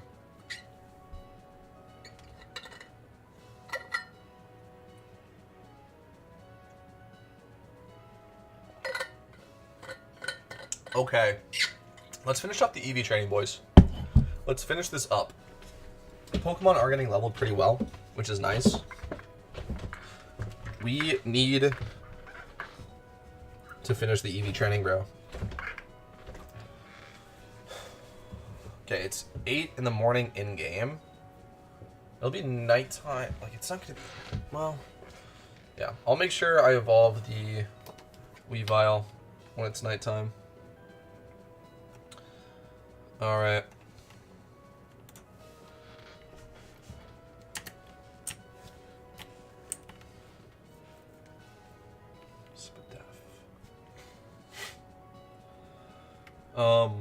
But yeah, what are we doing?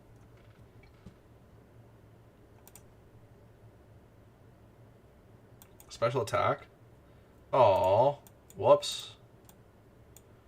Okay. Rest in special attack. Okay. It was 180 speed, wasn't it? Okay. Fine. We'll go back to Kanto. We'll go back to Kanto.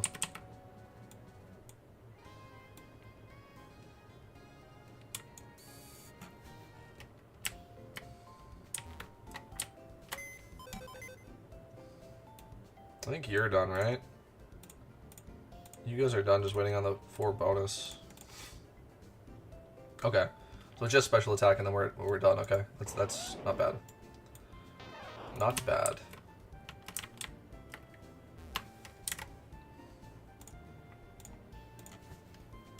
What's it called? Tomato?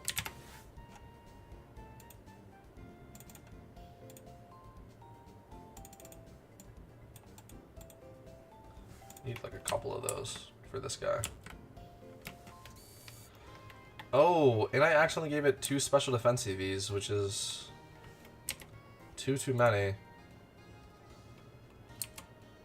Where are my berries? No, I need a Greppa berry. Oh. That's actually kind of annoying.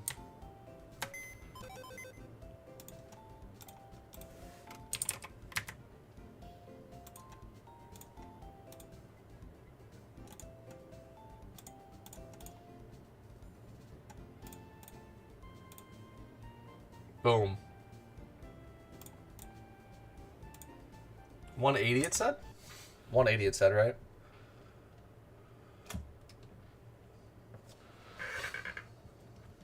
I think. Is that better? I don't know. Yes. Which would mean I take off 7. Boom. Rest in special attack. Okay, let's go. Let's finish. Let's actually finish, guys. Let's finish. Let's finish the EVs. We're almost done. Let's get it done. And then we just have leveling left. And, yeah, that'll be exciting. And we have to evolve the Weavile. We have to keep that in mind. I have to evolve that Weavile. And then I'm ready. And then I have to move set, but, yeah. That's easy.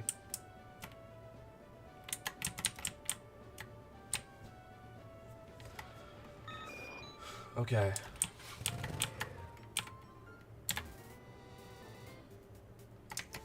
We're in the water. We are in the water. What are the other... Does it just give it to HP? Does it just put the extra ones in HP, or does it not specify? It might not specify, actually.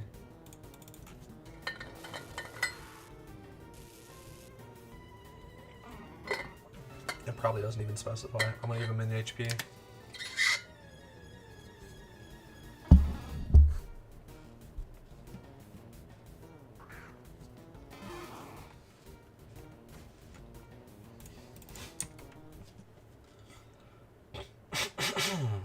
Excuse me.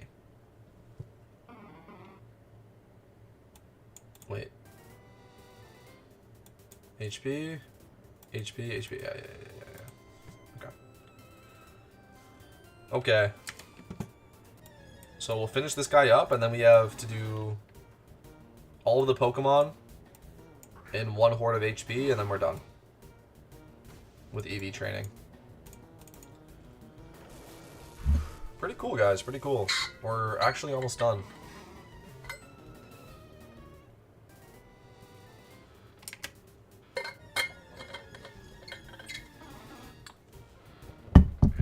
Okay, and I'm sorry. I genuinely have to blow my nose so badly. I just went to the bathroom. I should have done that then. Yeah, I know. It shouldn't matter, but we're going to do it anyway.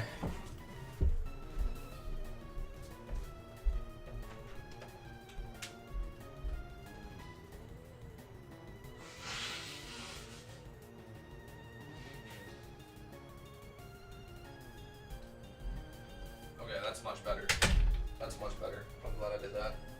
I'm ready to lock in now. I'm ready to lock in for the rest of the stream. I don't need taunt.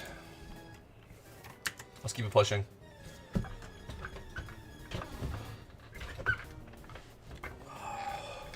Yeah, I'm sure the HP does not matter. It's just for targeting purposes, I'm pretty sure, right? The boss wants to do a lot of damage. It's like a common thing for targeting is like you give the Pokemon a bunch of HP, but like low SPDF or low defense, whatever the raid boss attacks as. So it will target you and kill you.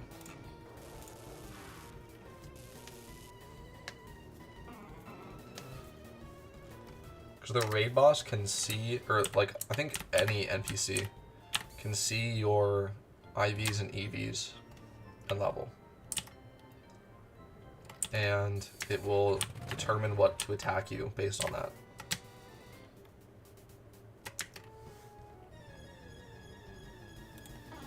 Which is genuinely fair because we can see theirs too. You can just like look it up. I think most Pokemon like used by NPCs are just gonna have 0 EVs anyway. Some of them have EVs and you can just look them up. And are the IVs all 15 or is it 31? I think they're like all 15 IVs. Some of them are probably 31 though.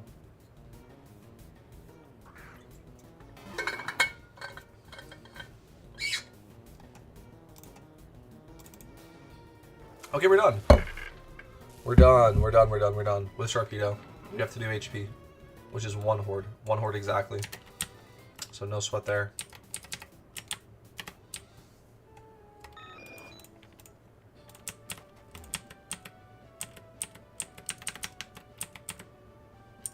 Wait, not you.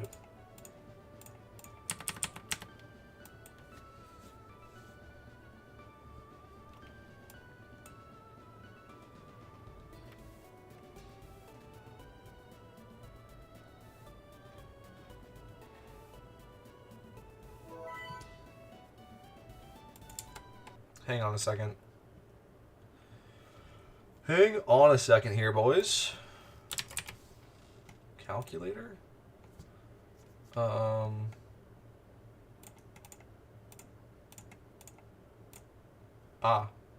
Cool. Just checking. Just checking. I will go to Sinnoh. This should be the new HP spot. I'm kind of keen to test out. Should be right here. Should be right here.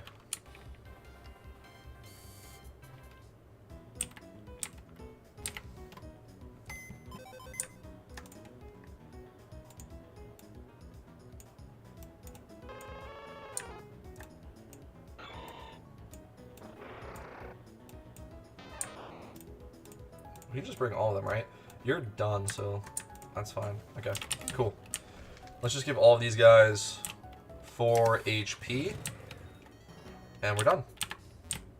And we're done. You see Volty over here? Shout out. I think he is making one of the positions for Cresselia as well, actually. You can ask him about it.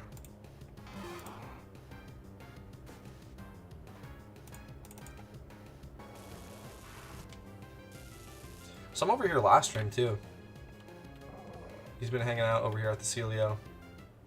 He might be hunting. I wonder if he's hunting them. Good luck to him. I'm subscribed to EXP Train. I'm 41k encounters dry. Right now I've been trying to get a shiny Persian. Fair enough, I guess. Good luck to you. I don't know what else to say. I would have to assume that he's hunting this. Good luck to him. Good luck to him. Kind of curious. I don't know. Look at that shiny Tenta.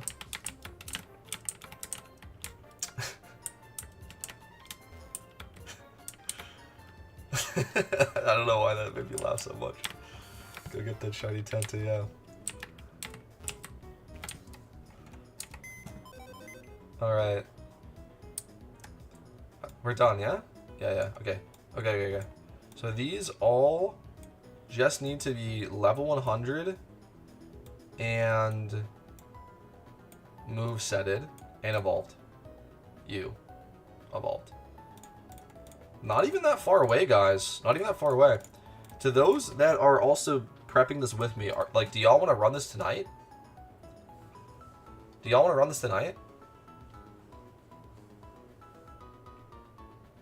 I'm super down to run this tonight.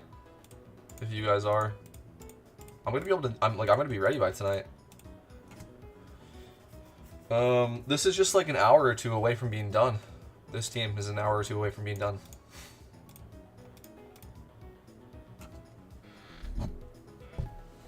Thoughts?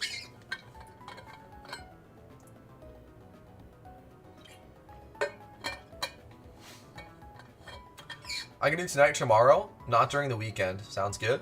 You should be ready tonight. Okay, let's plan for tonight, guys. Let's plan for tonight. That'll be sick.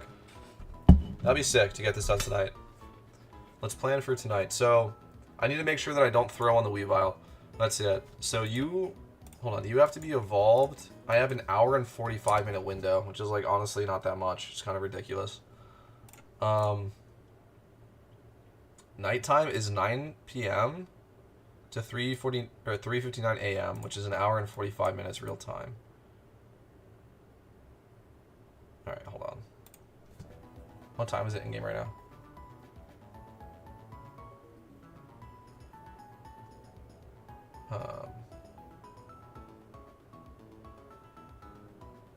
Little more than 2 hours. It's 8:48. Hold on.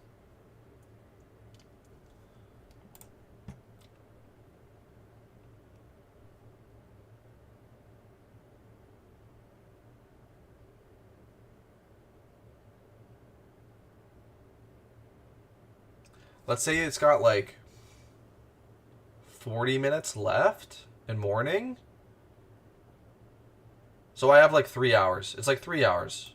It's like 3 hours until it's nighttime. Which would be at like 6 p.m. Okay, I'll just plan on being online at 6 p.m. And then I can evolve the Weavile and then we can go.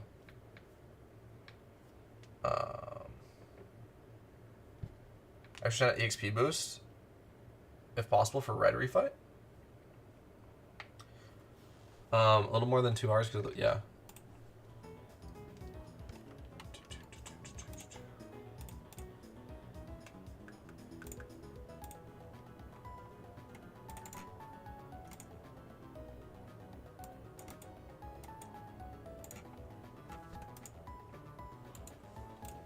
You're busy, bro.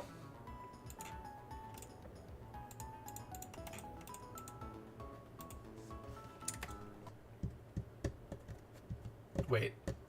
Okay, yeah. That's all. Okay.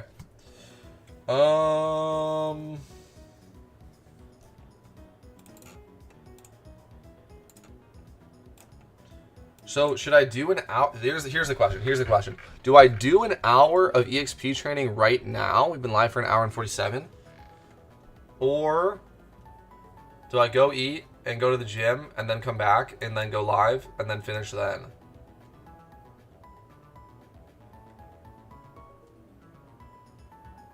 Alright, we're doing it in an hour. Is there anything here that can kill a swarm? Why have you not evolved yet, bro? Hello? Hi,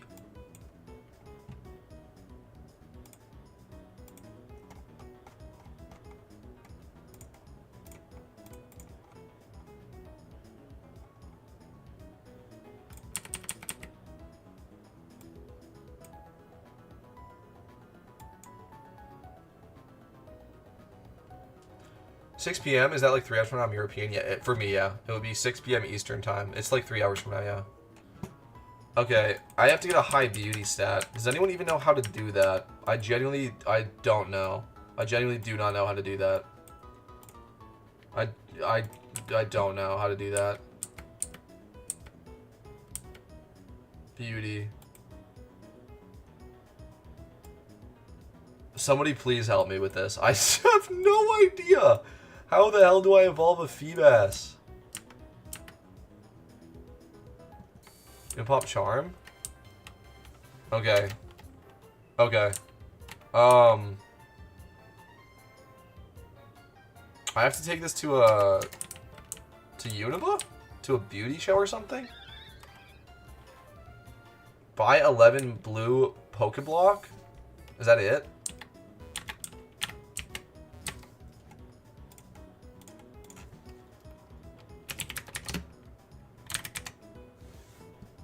That's it?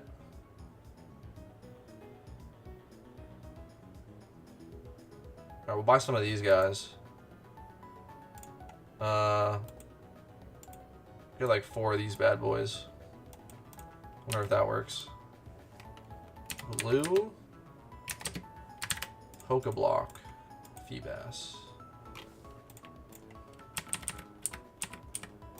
Oh. Yo, no way. Dude, that didn't do that much.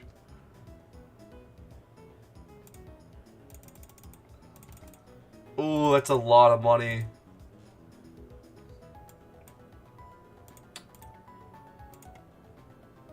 Bro, how does it have to? Does the bar have to be full?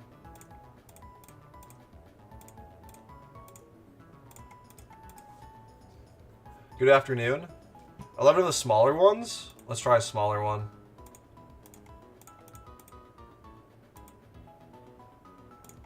Did that even do that much? Is it doing like the same, or is this doing more? I don't even know. Alright, give me some more of these.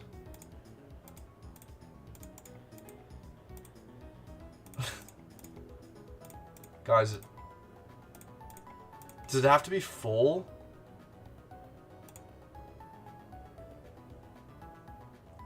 %? Alright, give me like 2 more and then we're gonna, that's it. That's good. It's gotta be more than good. Alright, now we have to level this up once. Alright, cool. He's around 90%, okay. Who else can kill a swarm? You guys with Surf should be able to do it, right? If I give you Surf, and if I evolve you and give you Surf, you can kill Rapidash. Is that the fastest way of doing this? Or should I just, like... I don't know. I need Sweet Scent anyway. It doesn't even matter. I need Sweet Scent anyway. We're gonna have to do these 4 at a time, I think. Right? Or is it faster? I mean, we can check. Oh, I don't even know.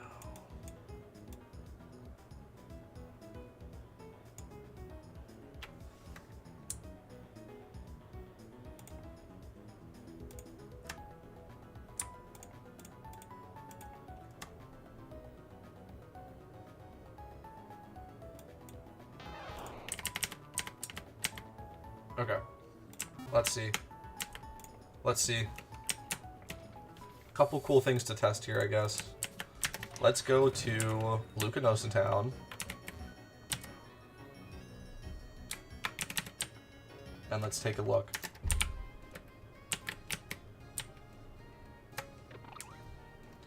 How much XP do we get for one of these hordes? Let's see, let's see.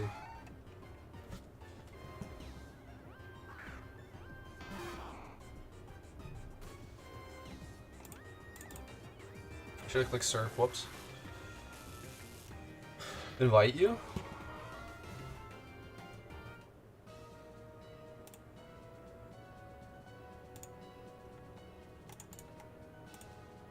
Bro, you're busy. Bro.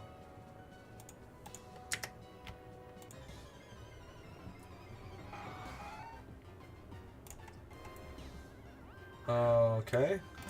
Pretty good.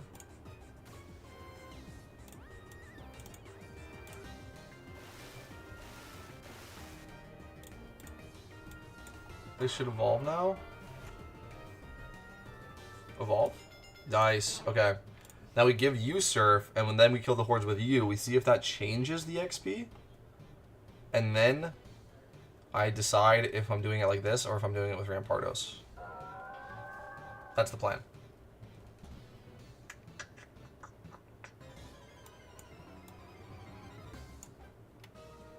Alright. So let's take a look. Let's take a look.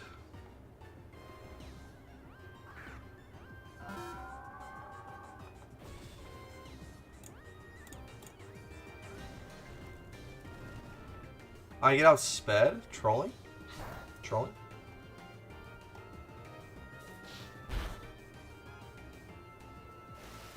Okay, the surf goes off.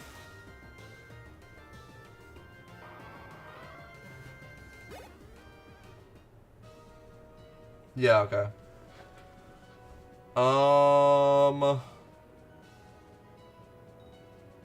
It's probably worth it to do it like this. Okay, let's give it a scope.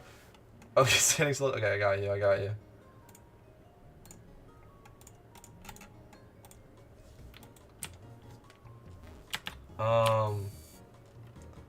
I think it's probably gonna be worth it to do it like so. Let's just grab a choice scarf.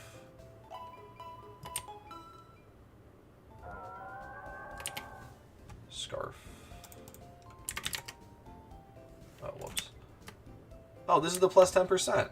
W Unity, bro.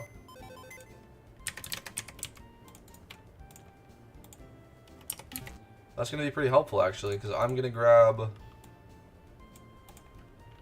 another EXP charm. I'm gonna pop that right now, and we can see if this is stackable or not.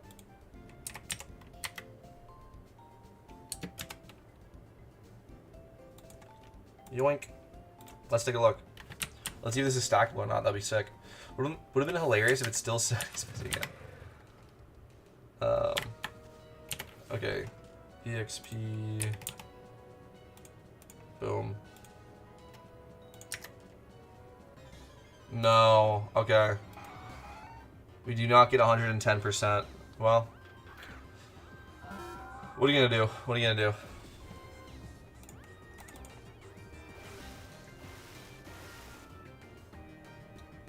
You might have 50% one, but I'd rather just buy 100. I would definitely rather just buy 100, yeah.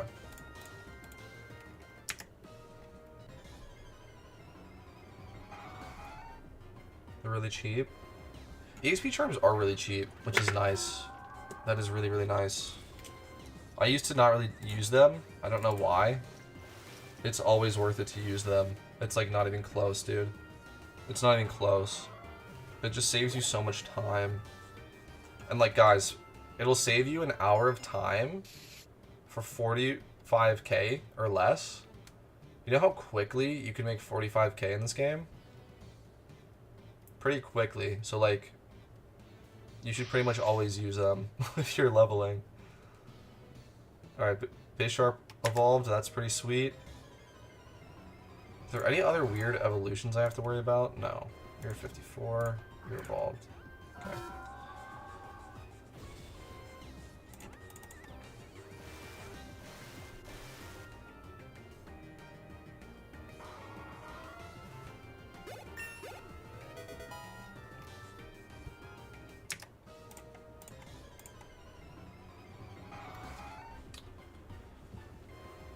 I still think it's worth it to buy 100% over 50%. I mean, in my opinion, like if you're gonna buy a charm and you're gonna use 100% of it anyway, just buy the best one because it's worth it.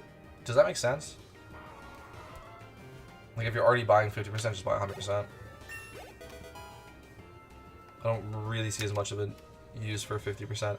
I suppose if you're saying like you can give a plus 10% boost to your Link with just a 50%, so it's like cheaper to do that. That's fair, but like, honestly, the plus 10% boost isn't that good. Like, just, like, everyone should just pop their own 100%. It's way better. It's way better. I don't know. So, yeah. I guess if you're just, like, touching up some EVs and stuff, like I was doing earlier, and, like, not really using it efficiently, plus 10 is nice. But Yeah. Double XP equals half the time of leveling your... Yeah, exactly. It just straight up saves you time. It just straight up saves you pure time. Just use 100%. And, like... You know what I'm saying? Like, the cost of it... For, like...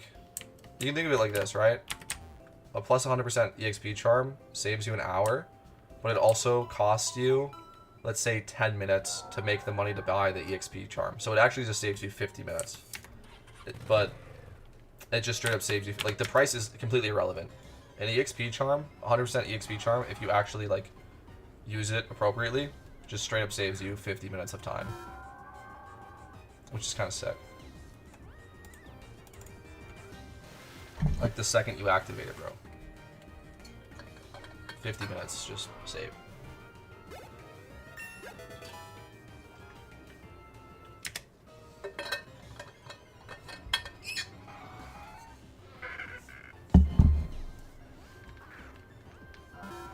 This game needs more ways to level up.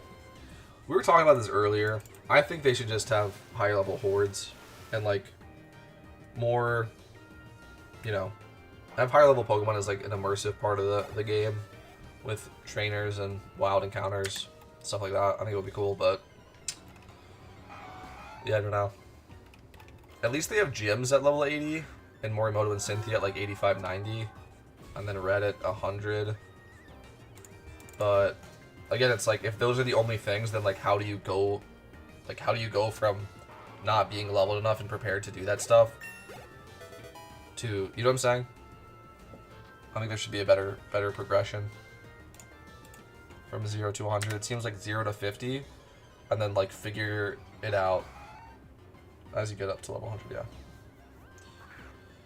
I mean, other ways than hordes, like breeding gives a bit of XP. Dude, I don't know why I remember this recently, but I remember when I was a kid and I was playing Hoenn. Must have been playing like Emerald or something. I had a Poochyena and I healed it at a Poke Center and then it evolved. And I, to this day, do not know why that happened, but I remember that happening.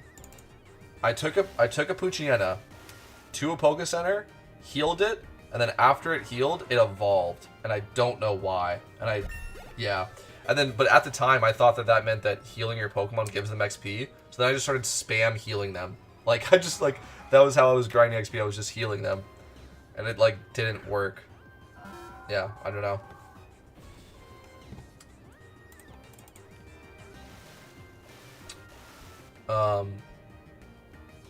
Or the Battle Frontier? The Battle Tower?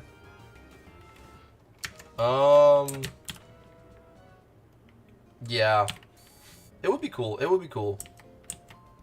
To level, yeah. Right? To level Pokemon from 50 to 100, right? Because like 0 to 50 is you're like just EV training them. And you know what I'm saying? Like that's just EV training, but yeah, like past EV training, once they're like done, they're evolved, they have moves, they just need to go from like 50 to 100. It would be cool to use them in the level grinding method, like actually using the team, doing maybe even like singles battles to level them, and it just gives like it would give you a huge bonus or something. Yeah, if you like made it to like floor 10, like you won 10 battles in a row or something. Yeah, that would be cool. That would be cool. It's like smashing your B button and thinking it will raise your catch rate. Yeah. Yeah. Which I feel like everyone does, right? At least when I was growing up, everyone had their own meta. Like when you throw a Pokeball, everyone had their own meta of like when to like hit the inputs. And you know what the crazy thing is though? You know what the crazy thing is? Is that on actual old school Pokemon games, you don't have pure randomness in like any game. But like the way the RNG worked in the old school Pokemon games is it would take user inputs. So it's really cool for speedrunning. There's certain speedrun tech where you can make it through like caves, for instance, with a performing a specific set of inputs so that you don't get an encounter and you don't have to use a repel. And there's like other ones where like you can get a Master Ball from like a free reward if you put in the certain amount of inputs and you need the Master Ball to catch some Pokemon to finish the speedrun. Like, there's cool stuff like that. So, like, low-key, like, it didn't work how you wanted it to because you're not putting the inputs in right, but the idea that the, like, inputs would help you catch the Pokemon aren't, like, completely wrong, actually, which is kind of funny. In PokeMMO, it obviously doesn't work. But, yeah, that was, like, on specifically, like, the Nintendo hardware, old-school Pokemon games. Fun fact for you.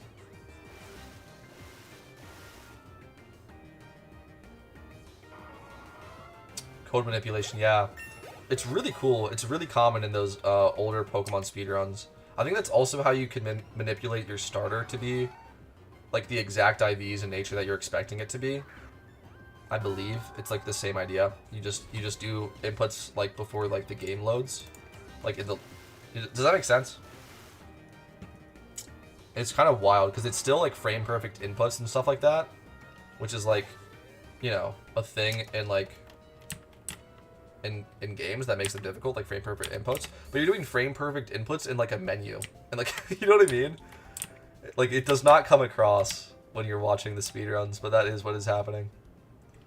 It's super complex, crazy how people figure this out. Yeah, it's very cool, guys. It's very cool. I think that's like a little known fact about Pokemon. I think you probably wouldn't really know that unless you're into like speedrunning, but it is true and it's very cool.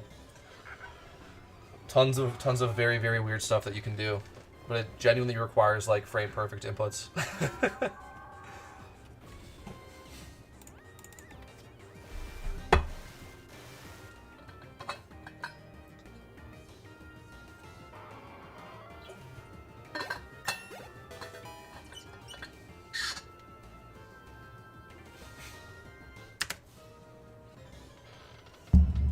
You always watch Pokemon speedruns?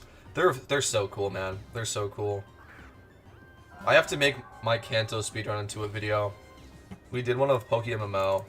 And it wasn't like super fast, but I think it was like a good demonstration of how anyone can like beat Kanto in a very reasonable amount of time from scratch. Also, importantly, I didn't trade the account that I was speedrunning like the PokeMMO Kanto. I didn't trade the account like OP Pokemon to just make it, like, I literally went from scratch and I beat the game, and I believe, was it sub 7? I thought I got sub 7 hours on Kanto, which I think is like not bad. Not bad. You can go faster, like you can probably go like 4 hours or something.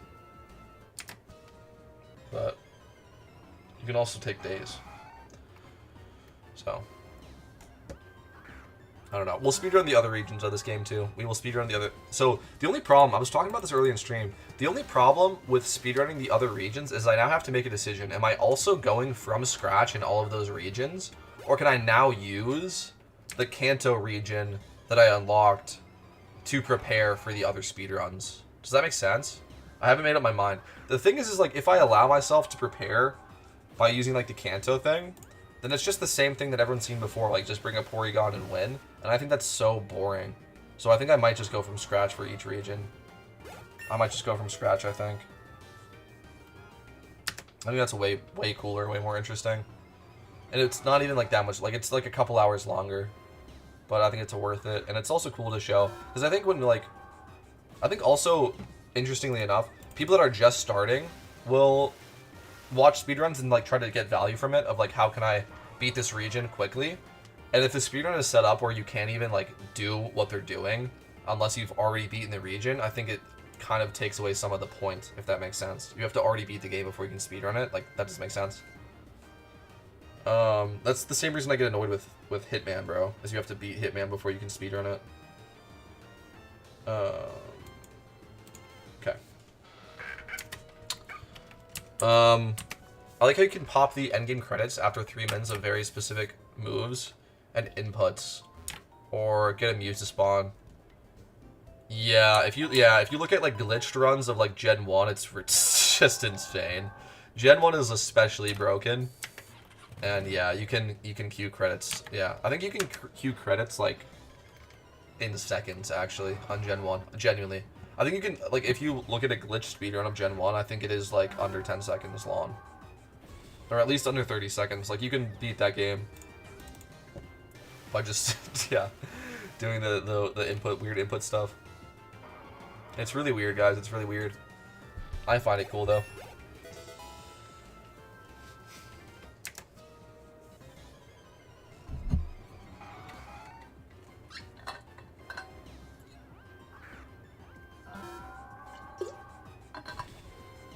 Guys, this is faster than Rampardos, right? This has got to be faster than Rampardos, right? Or am I trolling? By like using the melodic to kill the horde while leveling, it's got to be faster, right? Since I recently got an EXP reamplifier, I'm like uncertain of how this affects things.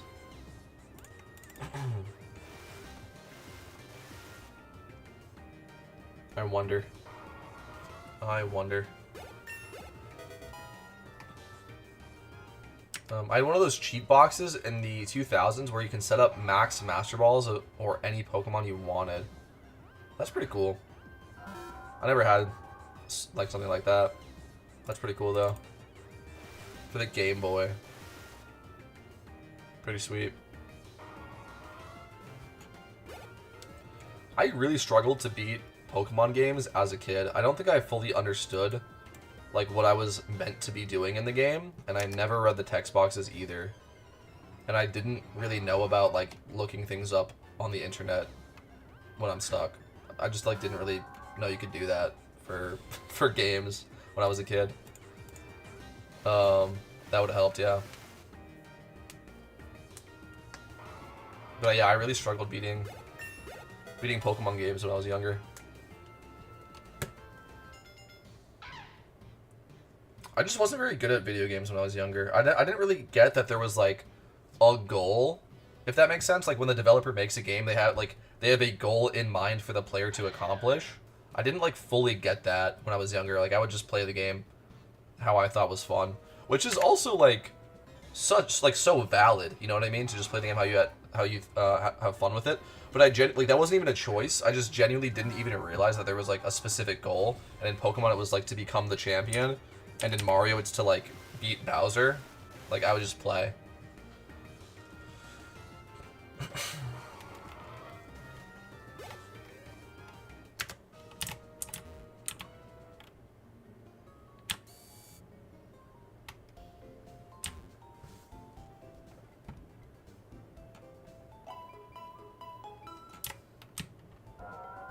What strategy am I using? The Three Musketeers strategy. Three Musketeers. The games we had doesn't give you a lot of skills in life compared to games these days.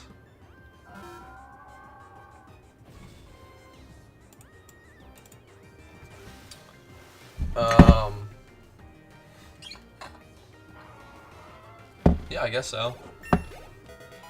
I don't know how much is applicable from gaming into real life though, even today. I mean, it's like way more realistic games, and like you might even like learn something about a, you know, specific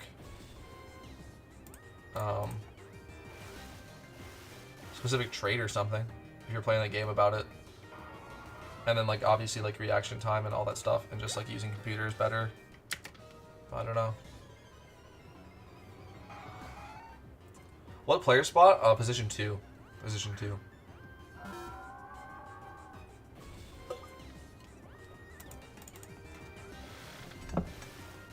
Like, what game today is super applicable to life? Like, helping you with life? I don't even know.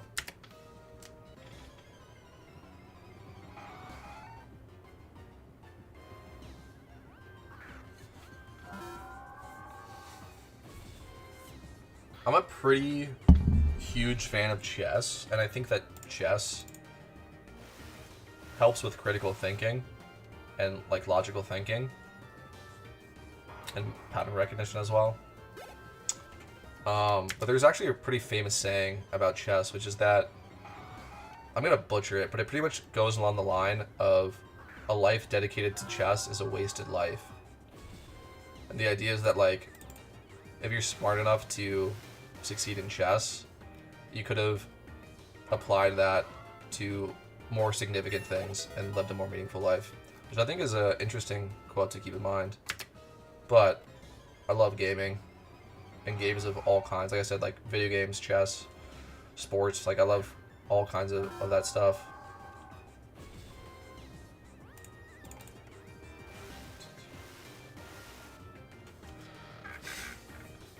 Problem solving skills probably, but not much. That's why I like chess, because I think it was like, it was less obscure. Like there's problem solving in PokeMMO. There's like pretty much like what I've been showing on stream is cool skills, right? Like how to keep up to date with an ever-changing thing, whatever it is, and be successful while doing that. Prepare a plan, like prepare an accurate plan, follow in the footsteps of others which have been successful, get a group of people together to assist you in your goals, and execute on said goals, and finally fulfill them, like as a general thing. But I like chess in terms of just like critical thinking and logical thinking, because there's like no, it's not bogged down by like hyper-specific things to that specific game, if that makes sense. But I don't know. PokeMMO has taught me a lot about what economies are based on and money spending habits, lol. Yeah, that's true too. That's true too. I mean, kids these days play super complex games with no issues, yeah. For sure. In terms of like getting better acquainted with technology and like ways to better use it for your advantage, I would agree. Like it's astonishing how people that are like even just like 60 years old really, really struggle with technology.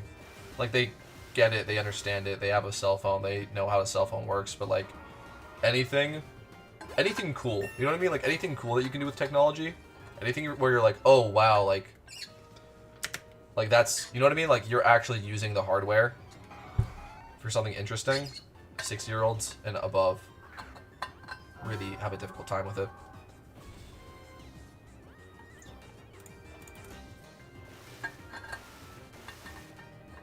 We've had this AI discussion on stream before.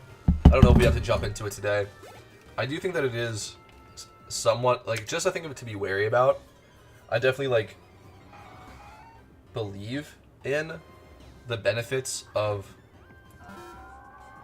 technology getting better and better, but I am still somewhat concerned about AI and like humans relinquishing control of the world to something that is not alive. Scares me a little bit. Old school RuneScape is like playing 3D chess. I've never really done much about old school RuneScape. I've never really messed around with it that much. I know it's super popular, but yeah, I don't know. Maybe we should check that out one time.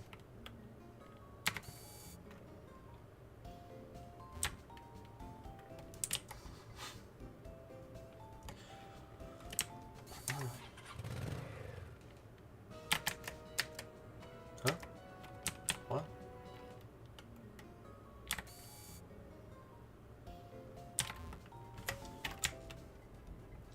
Dude, have y'all played Cyberpunk? I kind of want to get that game, dude. In terms of like what I was talking about with like technology and stuff, I think it's like it's a really fun take on that idea. And also like it's kind of the same argument, right? Of like technology is capable of so much, dude. And like as it expands and there's just more like robots in the world, right? That do specialized tasks and can work together and communicate together. Like so much good could be done from that. It's remarkable, dude. Like it's remarkable, but I don't know. Greed and like greed and desire for control, I think, are dangerous. Obviously. In that scenario. Great game, yeah. I also made P2 LOL for Three Musketeers. I guess it's an appealing spot. Is it? You're like the first person I have heard that has made P2. I think people, for some reason, really don't want to make P1. I don't think that many people are making P1, just what I'm hearing. I think a lot of people are wanting to make P3 and P4 because it has Tyranitar and Crocodile in those spots, and they already have one or something. For some reason, it seems like no one wants to make P1. And I made P2 because I thought it was cool. It's kind of the only. I just thought it was cool. Yeah.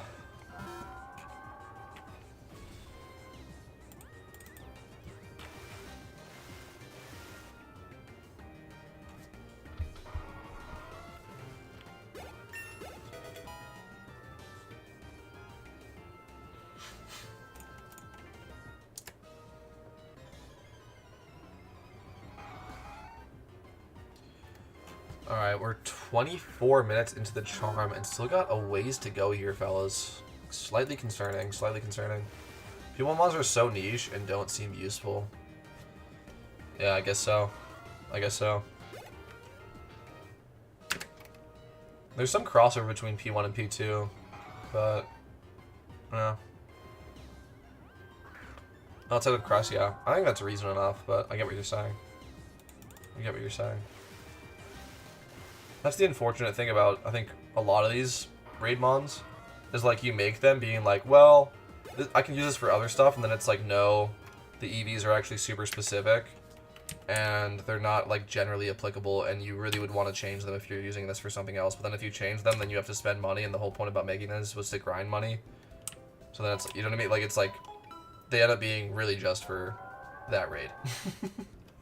Maybe some 3 and 4 stars that EVs aren't as specific, like it doesn't really matter for. But for like PvP, you can't use them.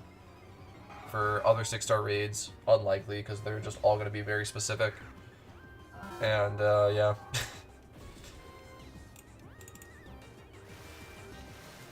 long term, you know, having these kicking around the box, some really cool Pokemon that you can change EVs, turn them into PvP Pokemon, like way down the line, makes sense, but yeah. I don't know.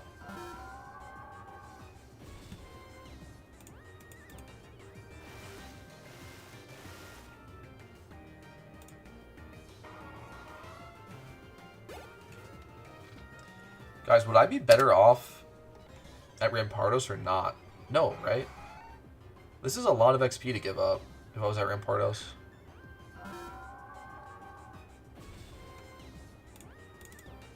This is a lot of XP to give up if I was at Rampardos. I don't think it is worth it.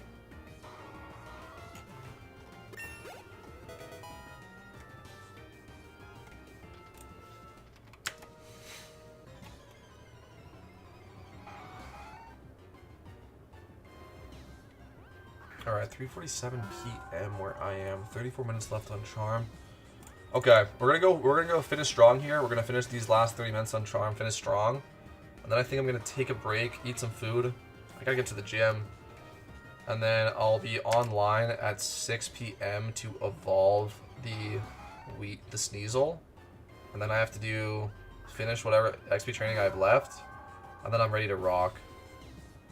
So that's the plan, guys. That's the plan. Last 34 minutes, pretty much, 35 minutes of this stream. And then reconvene 2.5 hours from now. Hopefully be finishing up the teams. And then do Cresselia. Do Cresselia probably more like 3 hours from now. That's the plan. That's the plan. I'm excited for it. Hope you guys are as well. I think we should be ready for that. I believe.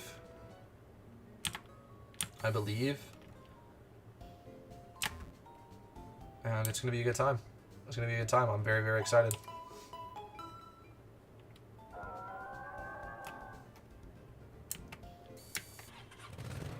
Alright, so let's finish strong here with these last 30 minutes then. How about it?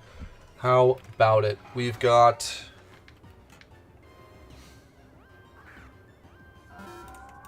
I mean, we've done pretty well so far already. I don't know. I'm excited for this to be level 100, and then I can move on to the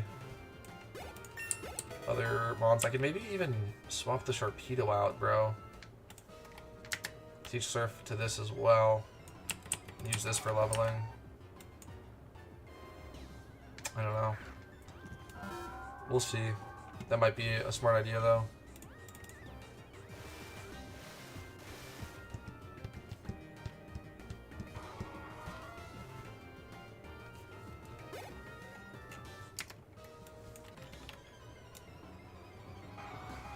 kind of want to keep all these moves, though. Oh, we can lose Aqua Jet. We can lose Aqua Jet.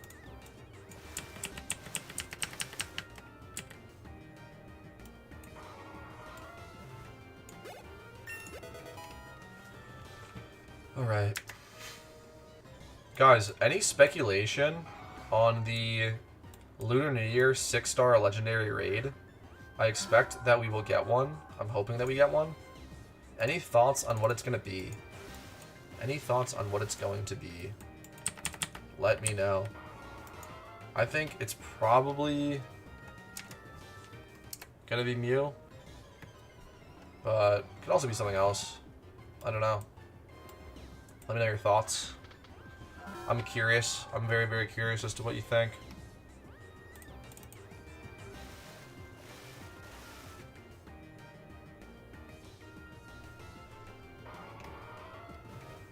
Mew or Victini? I think that's like the general consensus. That was the general consensus going into Christmas. Then we got Meloetta, and I think everyone's just like pushing that onto Lunar New Year, which I think is fair. I think both of those Pokemon make a ton of sense to come as a 6-star legendary raid. So we'll see. I wonder if there's going to be anything else, though. Would love Mew. I think, yeah, also a Mew raid would be super cool. A Mew raid would be super cool. There's a ton of cool mechanics they could do with Mew. I hope they lean into the creativity. Alright, yeah, let me put this guy away, actually. We might use this for leveling. And we can just focus all the XP into these 3 bonds here. What about Celebi? Would that, could that be possible? Wait, yeah, right? Celebi's not a part of a trio, right? Yeah. Celebi, yeah, that would make sense. I will say, I think if they did Celebi, it would make sense, honestly. I honestly think it would just be such a missed opportunity because Celebi and Mew are very, very similar Pokemon. And it's like, why didn't you just give us Mew? If you ask me, that's what I would say. But yeah, it could be. It could be Celebi. That's not part of a trio, right? It's like a one-off. I don't think devs want you to have a Mew. Why not, though? Why would, like, why not? Mew isn't even broken, bro. It would change, like, it would change a lot of the meta stuff, right? Like, Smeargle is kind of the universal key, because it can learn every move. But Mew can learn, like, every move, too, and has better stats. So I think you'd see more interesting stuff, like, yeah, Mew being used for more interesting stuff, taking over some of the Smeargle jobs, and just being, like, a general cool Pokemon. I think Mew's sick. So they either make it like Darkrai or Uncatchable. Too close to like a Mewtwo. I don't think that's true. I don't think that's true. Like obviously, you know, it's like Mew, Mewtwo, but they are very different Pokemon. And Mewtwo is actually broken, and Mew is not. I don't think Mew's broken. And you can catch Mewtwo for a limited time already in the game.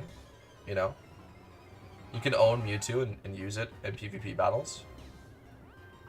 I think you should be allowed to have Mew. I think a lot of people would be very happy with Mew as well. I think it makes a lot of sense. I don't think it's broken. It would be cool. Could actually like add value to the game. It would actually change the game. Like there would be new meta stuff with Mew. I like it. Yeah, Mew's nowhere near as strong. Yeah. Mewtwo is actually broken. But yeah. Personally, I still want to see Mewtwo in the game. Just being honest. I'm like a huge advocate for all of the legendaries being in the game. And then also just strict clauses on them. Like I don't think summoning orbs are a good idea at all. You should permanently be able to own them. But I would say like there should be strict legendary clauses, just like there is in VGC, where like if you go into something, you can only bring one legendary. For instance, raids. For instance, like a VGC battle in and of itself. for instance, even like PvE stuff, like a gym fight or a red fight. I think like if you just put a strict legendary clause around stuff like that, it would be fine. And then ban all that stuff to Ubers and then have an actually playable Ubers tier in PokeMMO. I think that would be sick. And also, of course, lock all of them behind really sweet, creative, challenging, fun 6-star legendary raids. And the trios can be roaming, I guess. That's, if you ask me, that's what I would say. The devs don't want you to have Mewtwo. They don't want you to have Rayquaza. They don't want you to have Deoxys. They don't want you to have all the cool stuff. All the fun toys. They don't want you to play. I know, but it will change the game too much. I think enforcing people to have a Mew is not what the devs want. Yes. I think, yes, the devs are scared of releasing a Pokemon where it feels like you have to have it. And it's like $1 million on the GTL. Like, the devs are afraid of that. But I don't, like, I think Mew, that's what I'm saying. I think Mew would be better than Smeargle in certain situations, but you can still use a Smeargle. And I think Mew would also be a great Pokemon to bring to almost anything, but not the best. I don't think Mew would, like, I think Mew would have really specific things it's the best at, and then it would be pretty good at a ton of stuff, but it wouldn't actually be the best. It would just be like if you're like in the process of solving something, you bring a Mew, you know, for like certain, to be fair, for certain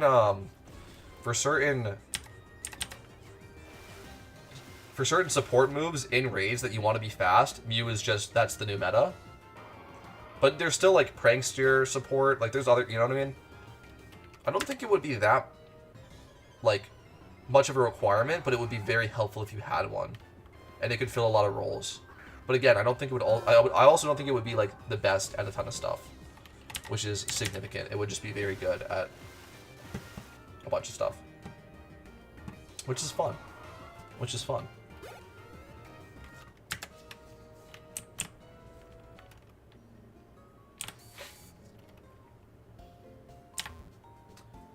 But along that line of thinking, like if that is true, if that is the real line for what the devs add to the game or not, I think Victini would be more likely than Mew, because Victini has way less... Victini is just way less applicable to general scenarios. If that's what they're afraid of making like a new meta Pokemon that everyone has to own. Mew would be much more suited in that category than Victini. But that's also why I want Mew.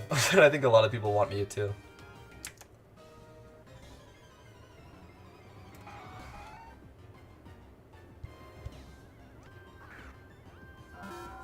What do you guys think, though? Are you guys pro legendaries, or do you not want them? Do you know what I'm saying? Like, if you had, like, legendary claws, right, on a bunch of this stuff, and you couldn't bring just a team of 6 legendaries, would you want Groudon in PokeMMO? Would you want to be able to permanently own Mewtwo? Or no? Celebi, probably most likely. I think the more that we're talking about it, it does make a lot of sense. I think Celebi does make a lot of sense. But I also really think that Celebi is such a missed opportunity and could have been Mew. Like, if they do Celebi, I'm like, why didn't you do Mew? That's my honest opinion. But yeah. You would not want legendaries, yeah.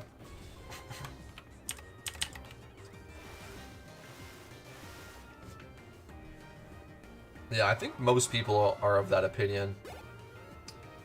I like the rotating Mewtwo in the other one. Yeah.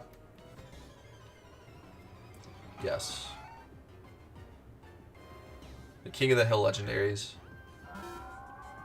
Like, I think Rayquaza is a King of the Hill too, and Lugia. Or like Darkrai, the summoning orbs. I don't think the summoning orbs are a good idea.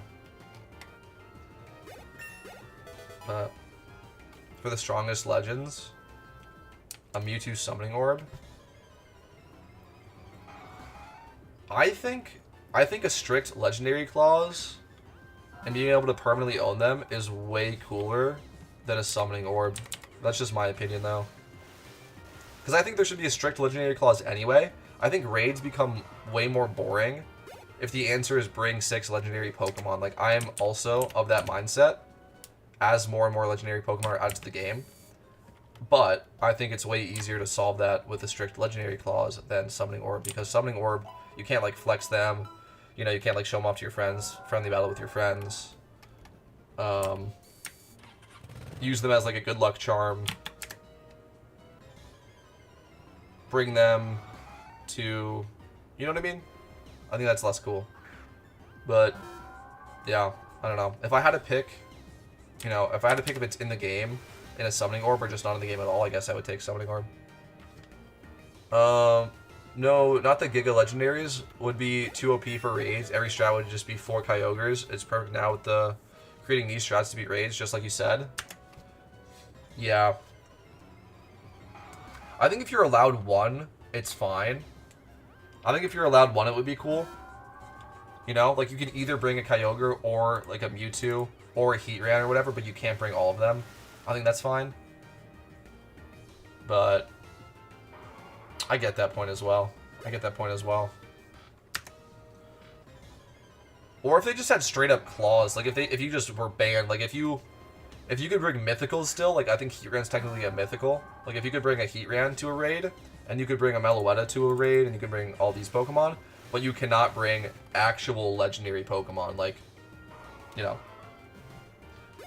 Yeah. That's interesting. I don't know. I'm not a fan of Summoning Orbs, though.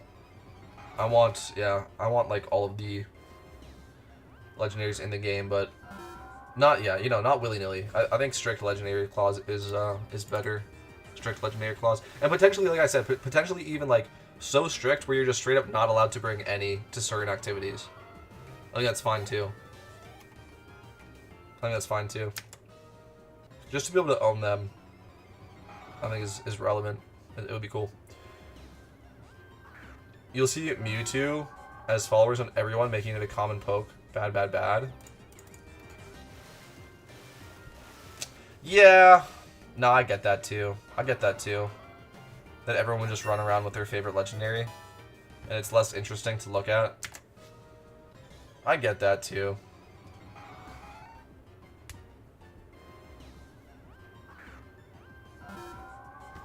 Maybe it is better to just do the mythicals and leave the legendaries out of the game. I mean, I would also be too OP if you use them for E4 rebound or something. Then why would you add them if you can never use them? Well, that's what I'm saying. I think having,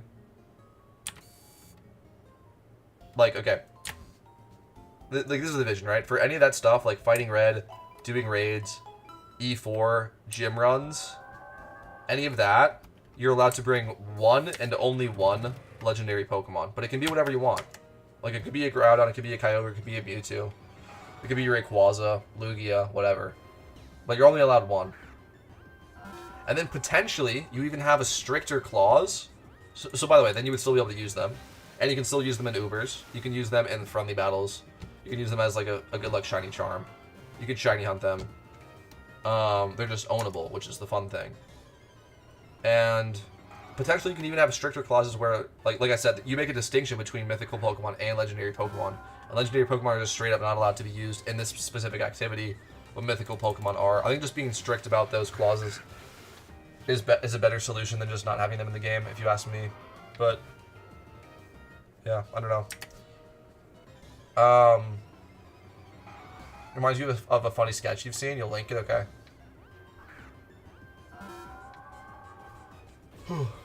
But I also get that argument too. Like, if it's so restricted, then why even add it to the game?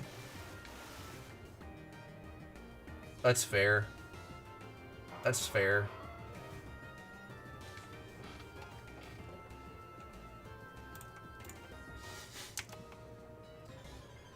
Maybe, yeah, maybe it should just be mythicals.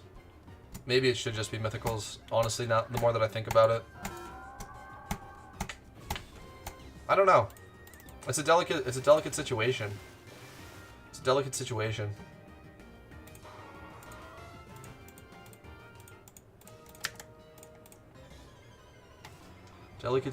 for sure. Oh, you're level 100 already. Okay.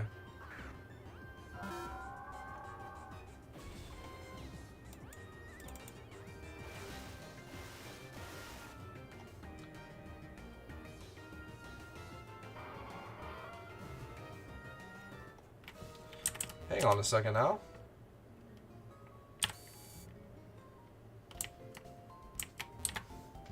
If I grab you, and I need to teach you surf.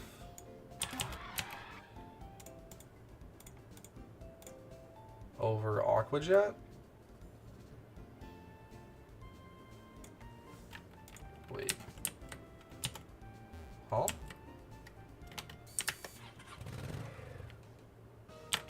Did I heal? I hope so.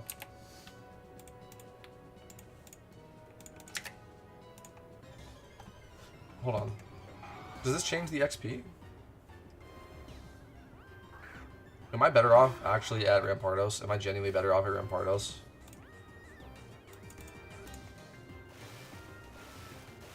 Is that true?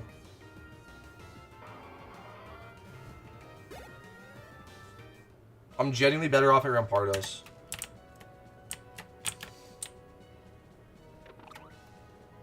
Aren't I? Are I or aren't I? I'm confused.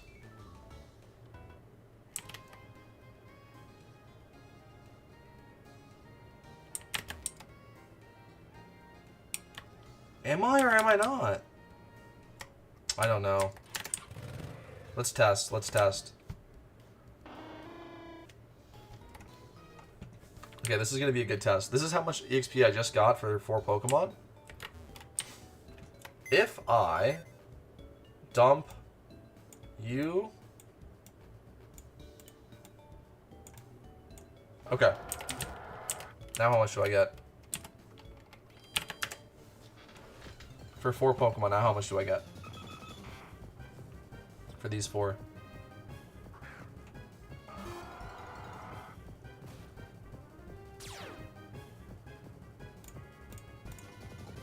This was 5.5 thousand. 5.5 thousand. This is...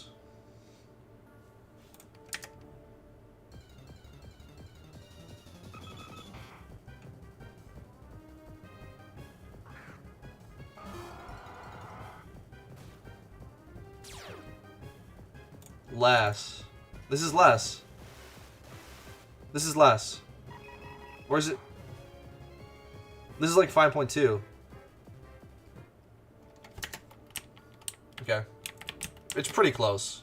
But technically the way I was doing it before was in fact faster, okay. Which is cool. I just wanted to confirm that. I wanted to confirm that. The EXP amplifier is really, really good. It's also good to know that it's barely better. So if you want to run EXP reamp and not do it like this, then it's fine. But this is slightly better. Okay, that's good to know. It is slightly better, but it's not massive. It's not a massive difference. Okay. I'll need Polywars and Mount Silver with things like Hyper Voice. Valid. Valid. For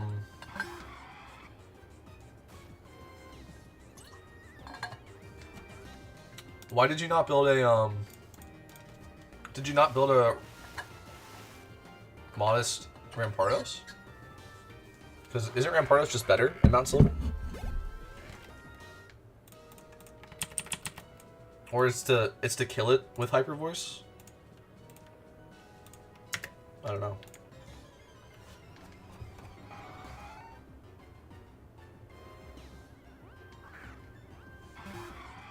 Okay.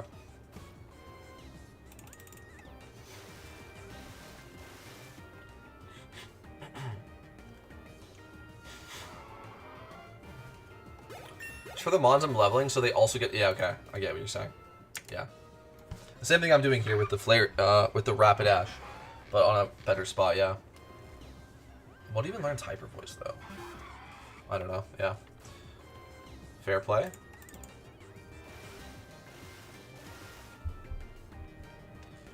Alright, last 12 minutes here, y'all. How close are we? Melodic is level 100, 77, 70, 65.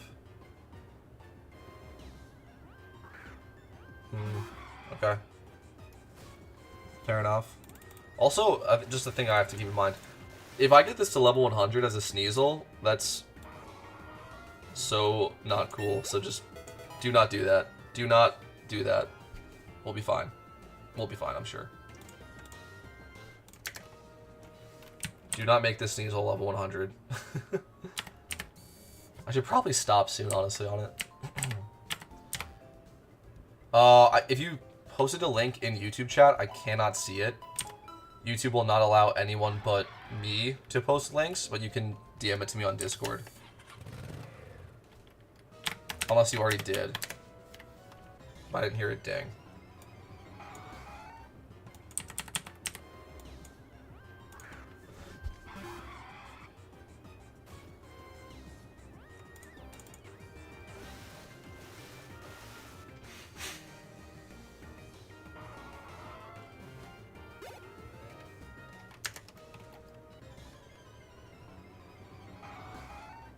Legend need to say super rare.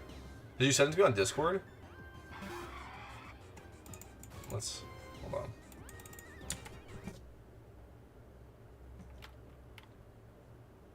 I don't even have Discord open. Whoops. Yeah, if you guys ever want to send me links, you have to either DM it to me on Discord or post it in my Discord. YouTube will not allow me. Or like it'll say that. Like, if you send a link in YouTube chat, it'll say that the link's sent, and then no one else can see it. Link in game? Okay. Oh. That works as well. That works as well.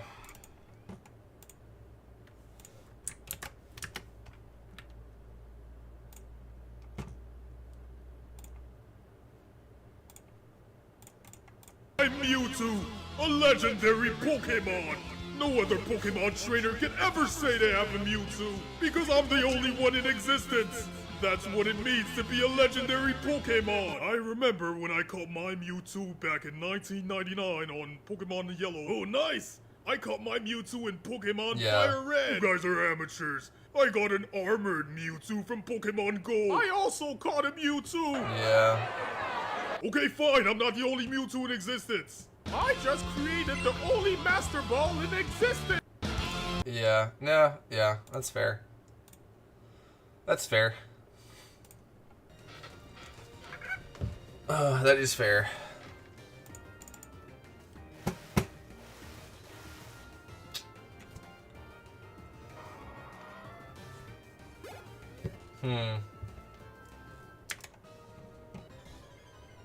I guess as King of the Hills, it's fine. I guess King of the Hills is fine.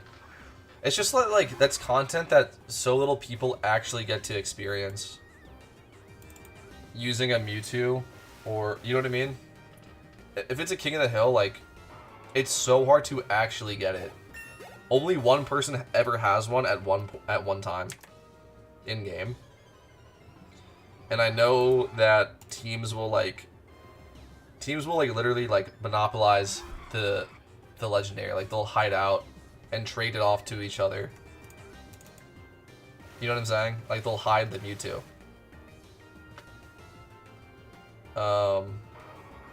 Which sucks. So then you don't even know if you can like catch it. You know what I mean? Like right now, if I were to go to to catch Mewtwo, I don't even know if it's available right now. Yeah. I don't know. I would like a better answer. I think that like completely just not having them in the game, which to me is kind of what King of the Hill is, bro. Honestly, it's like they're just not even in the game. I would like a better answer for people to actually be able to use it, but I get that maybe we don't. Maybe they don't need to be permanently owned, because then everyone has one, and then yeah. I don't know. It's a tough one. It's the only problem with like taking Pokemon, which is like a single player game, and making it an MMO, is what do you do with the legendaries? Yeah. King of the Hill is kind of monopolized, and people flame you for yeah. I agree. Again, that or it's just completely not being available. I'll take that, but I do wish there was a better answer. I wish there was a better answer.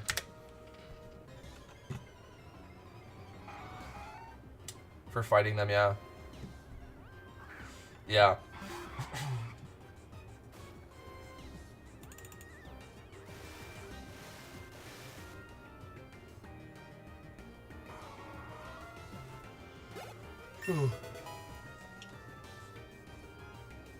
Also don't see the point of having Mewtwo for like a few minutes, yeah. You know what would be really cool? What if it was like this? Okay, hear me out. Hear me out on this. Hear me out on this, because I think this would be sick. This is just like pure theory crafting. Hear me out on this. What if, for Pokemon like Mewtwo, I'm a huge Kyogre and Groudon guy. I want to see Kyogre and Groudon.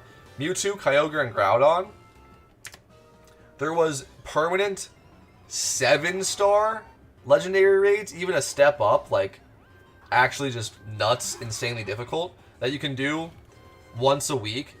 And then when you beat the raid, you get like the Groudon in your party for an hour.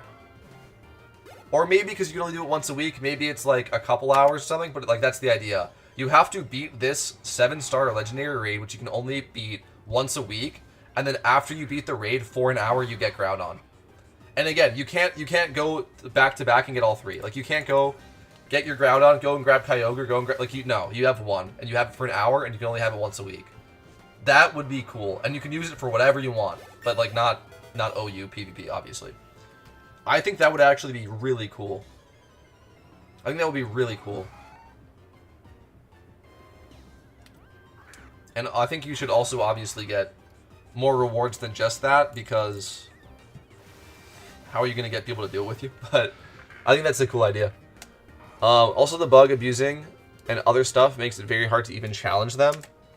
But I love the mechanic in general. Competitive triples is funny. Yeah. Yeah. I like that idea that I just said. I think that would be really interesting, really fun. And a good restriction. That it still allows you freedom. Like, you still can use it for whatever you want for an hour, but you only get it 1 hour a week. And you have to beat a really hard raid before you can even get access to it. Every week. I think that's sick. I think that would be sick. You can even have it require like 6 OT Pokemon. Like, that's fine too. And again, like if this was to be a thing, the raid should also give you other like monetary value rewards besides just getting to use Groudon for an hour, or else people just straight up won't even do it. But that would be cool. Like, you get a little bit of money for doing it. You get Groudon for an hour. Maybe that's like the meta for gym runs. You could like gym run even quicker with Groudon for an hour, something. Yeah, I don't know. I think it's cool.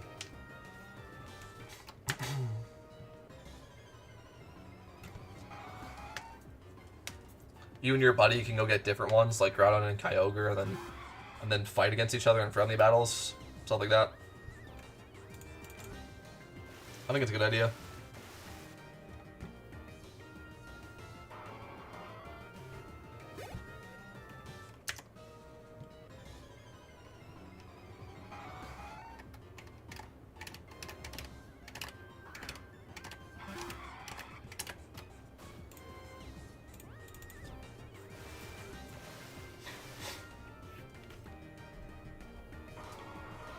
Alright, 3 minutes left on the charm here, guys. How far have we made it? Pretty far, guys. Level 79 Sneasel. I do have to look out for that. In an hour and 40. This has to be a Weevil. I like your idea as well. Imagine having to beat Groudon raid, then beat another raid with it. I think it's cool. I really think it would be a cool one. And I think also, like, if it were to be like that, maybe you can give some leeway and, like, allow you to have a Groudon for, like, a couple, like, not just 1 hour, like, give it to you for a couple hours, but that general idea of having to beat the raid itself to get access to it, and you only get access to it once a week and for a limited amount of time. But with that time, you can use it as freely as you want. I think that's cool. And that there would be other legendaries like this, and you can't have multiple of them on your team at the same time. You can't have Groudon, Kyogre, and Mewtwo all at the same time. You can have one. And, by the way, for variety, so that not everyone's using the same thing. In general, like if they really are that OP for grinding in general, well, you know, one day a week you can get your Groudon and use that. The other day you can get your Kyogre and use that, and the other day you can get your Mewtwo and use that. So like a summoning orb that needs a recharge. Yeah, pretty much. But I think it's just more fun than a summoning orb as well, because you have to do the raid, and also you get like you would get a reward for beating the raid as well, besides just like getting access to the Pokemon. So that, like, you know, I think it's cool. I think it's a cool idea. Off topic, but how many encounters dry are you for a shiny? The last shiny that I have got was in 2023.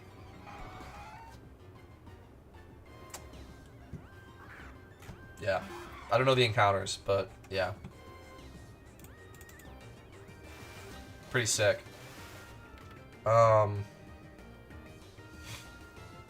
Yeah.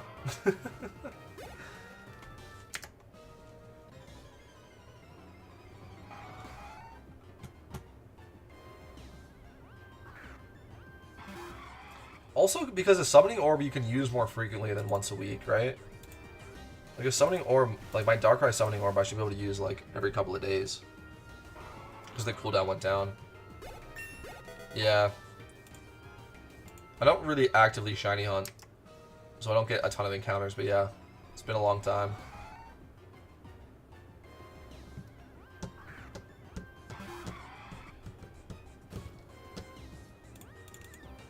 Also, again, going back to like when we were talking about potential changes for this game, what I think would be cool, going back to that like ambiance of Pokemon, I like that as an idea. Like if the criticism is that this is supposed to be a one-of-one unique rare Pokemon, very powerful Pokemon, and yet everyone owns one, that also makes sense, right? Like you go and you do the raid, like you battle this very powerful Pokemon, it's a very difficult raid, you beat it, and then for that short time after you've beaten it, like you get access to it, and then eventually like it will, you know, it will go away again. Like you can't permanently own it. I don't know. I think it's fun. I think it's fun.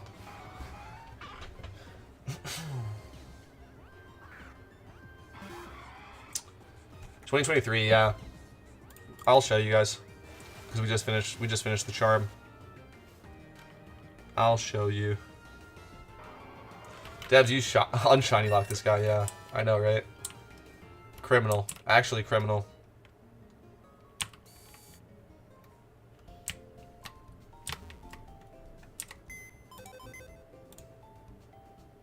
Huh? Oh, did I move it? Yeah. There you go.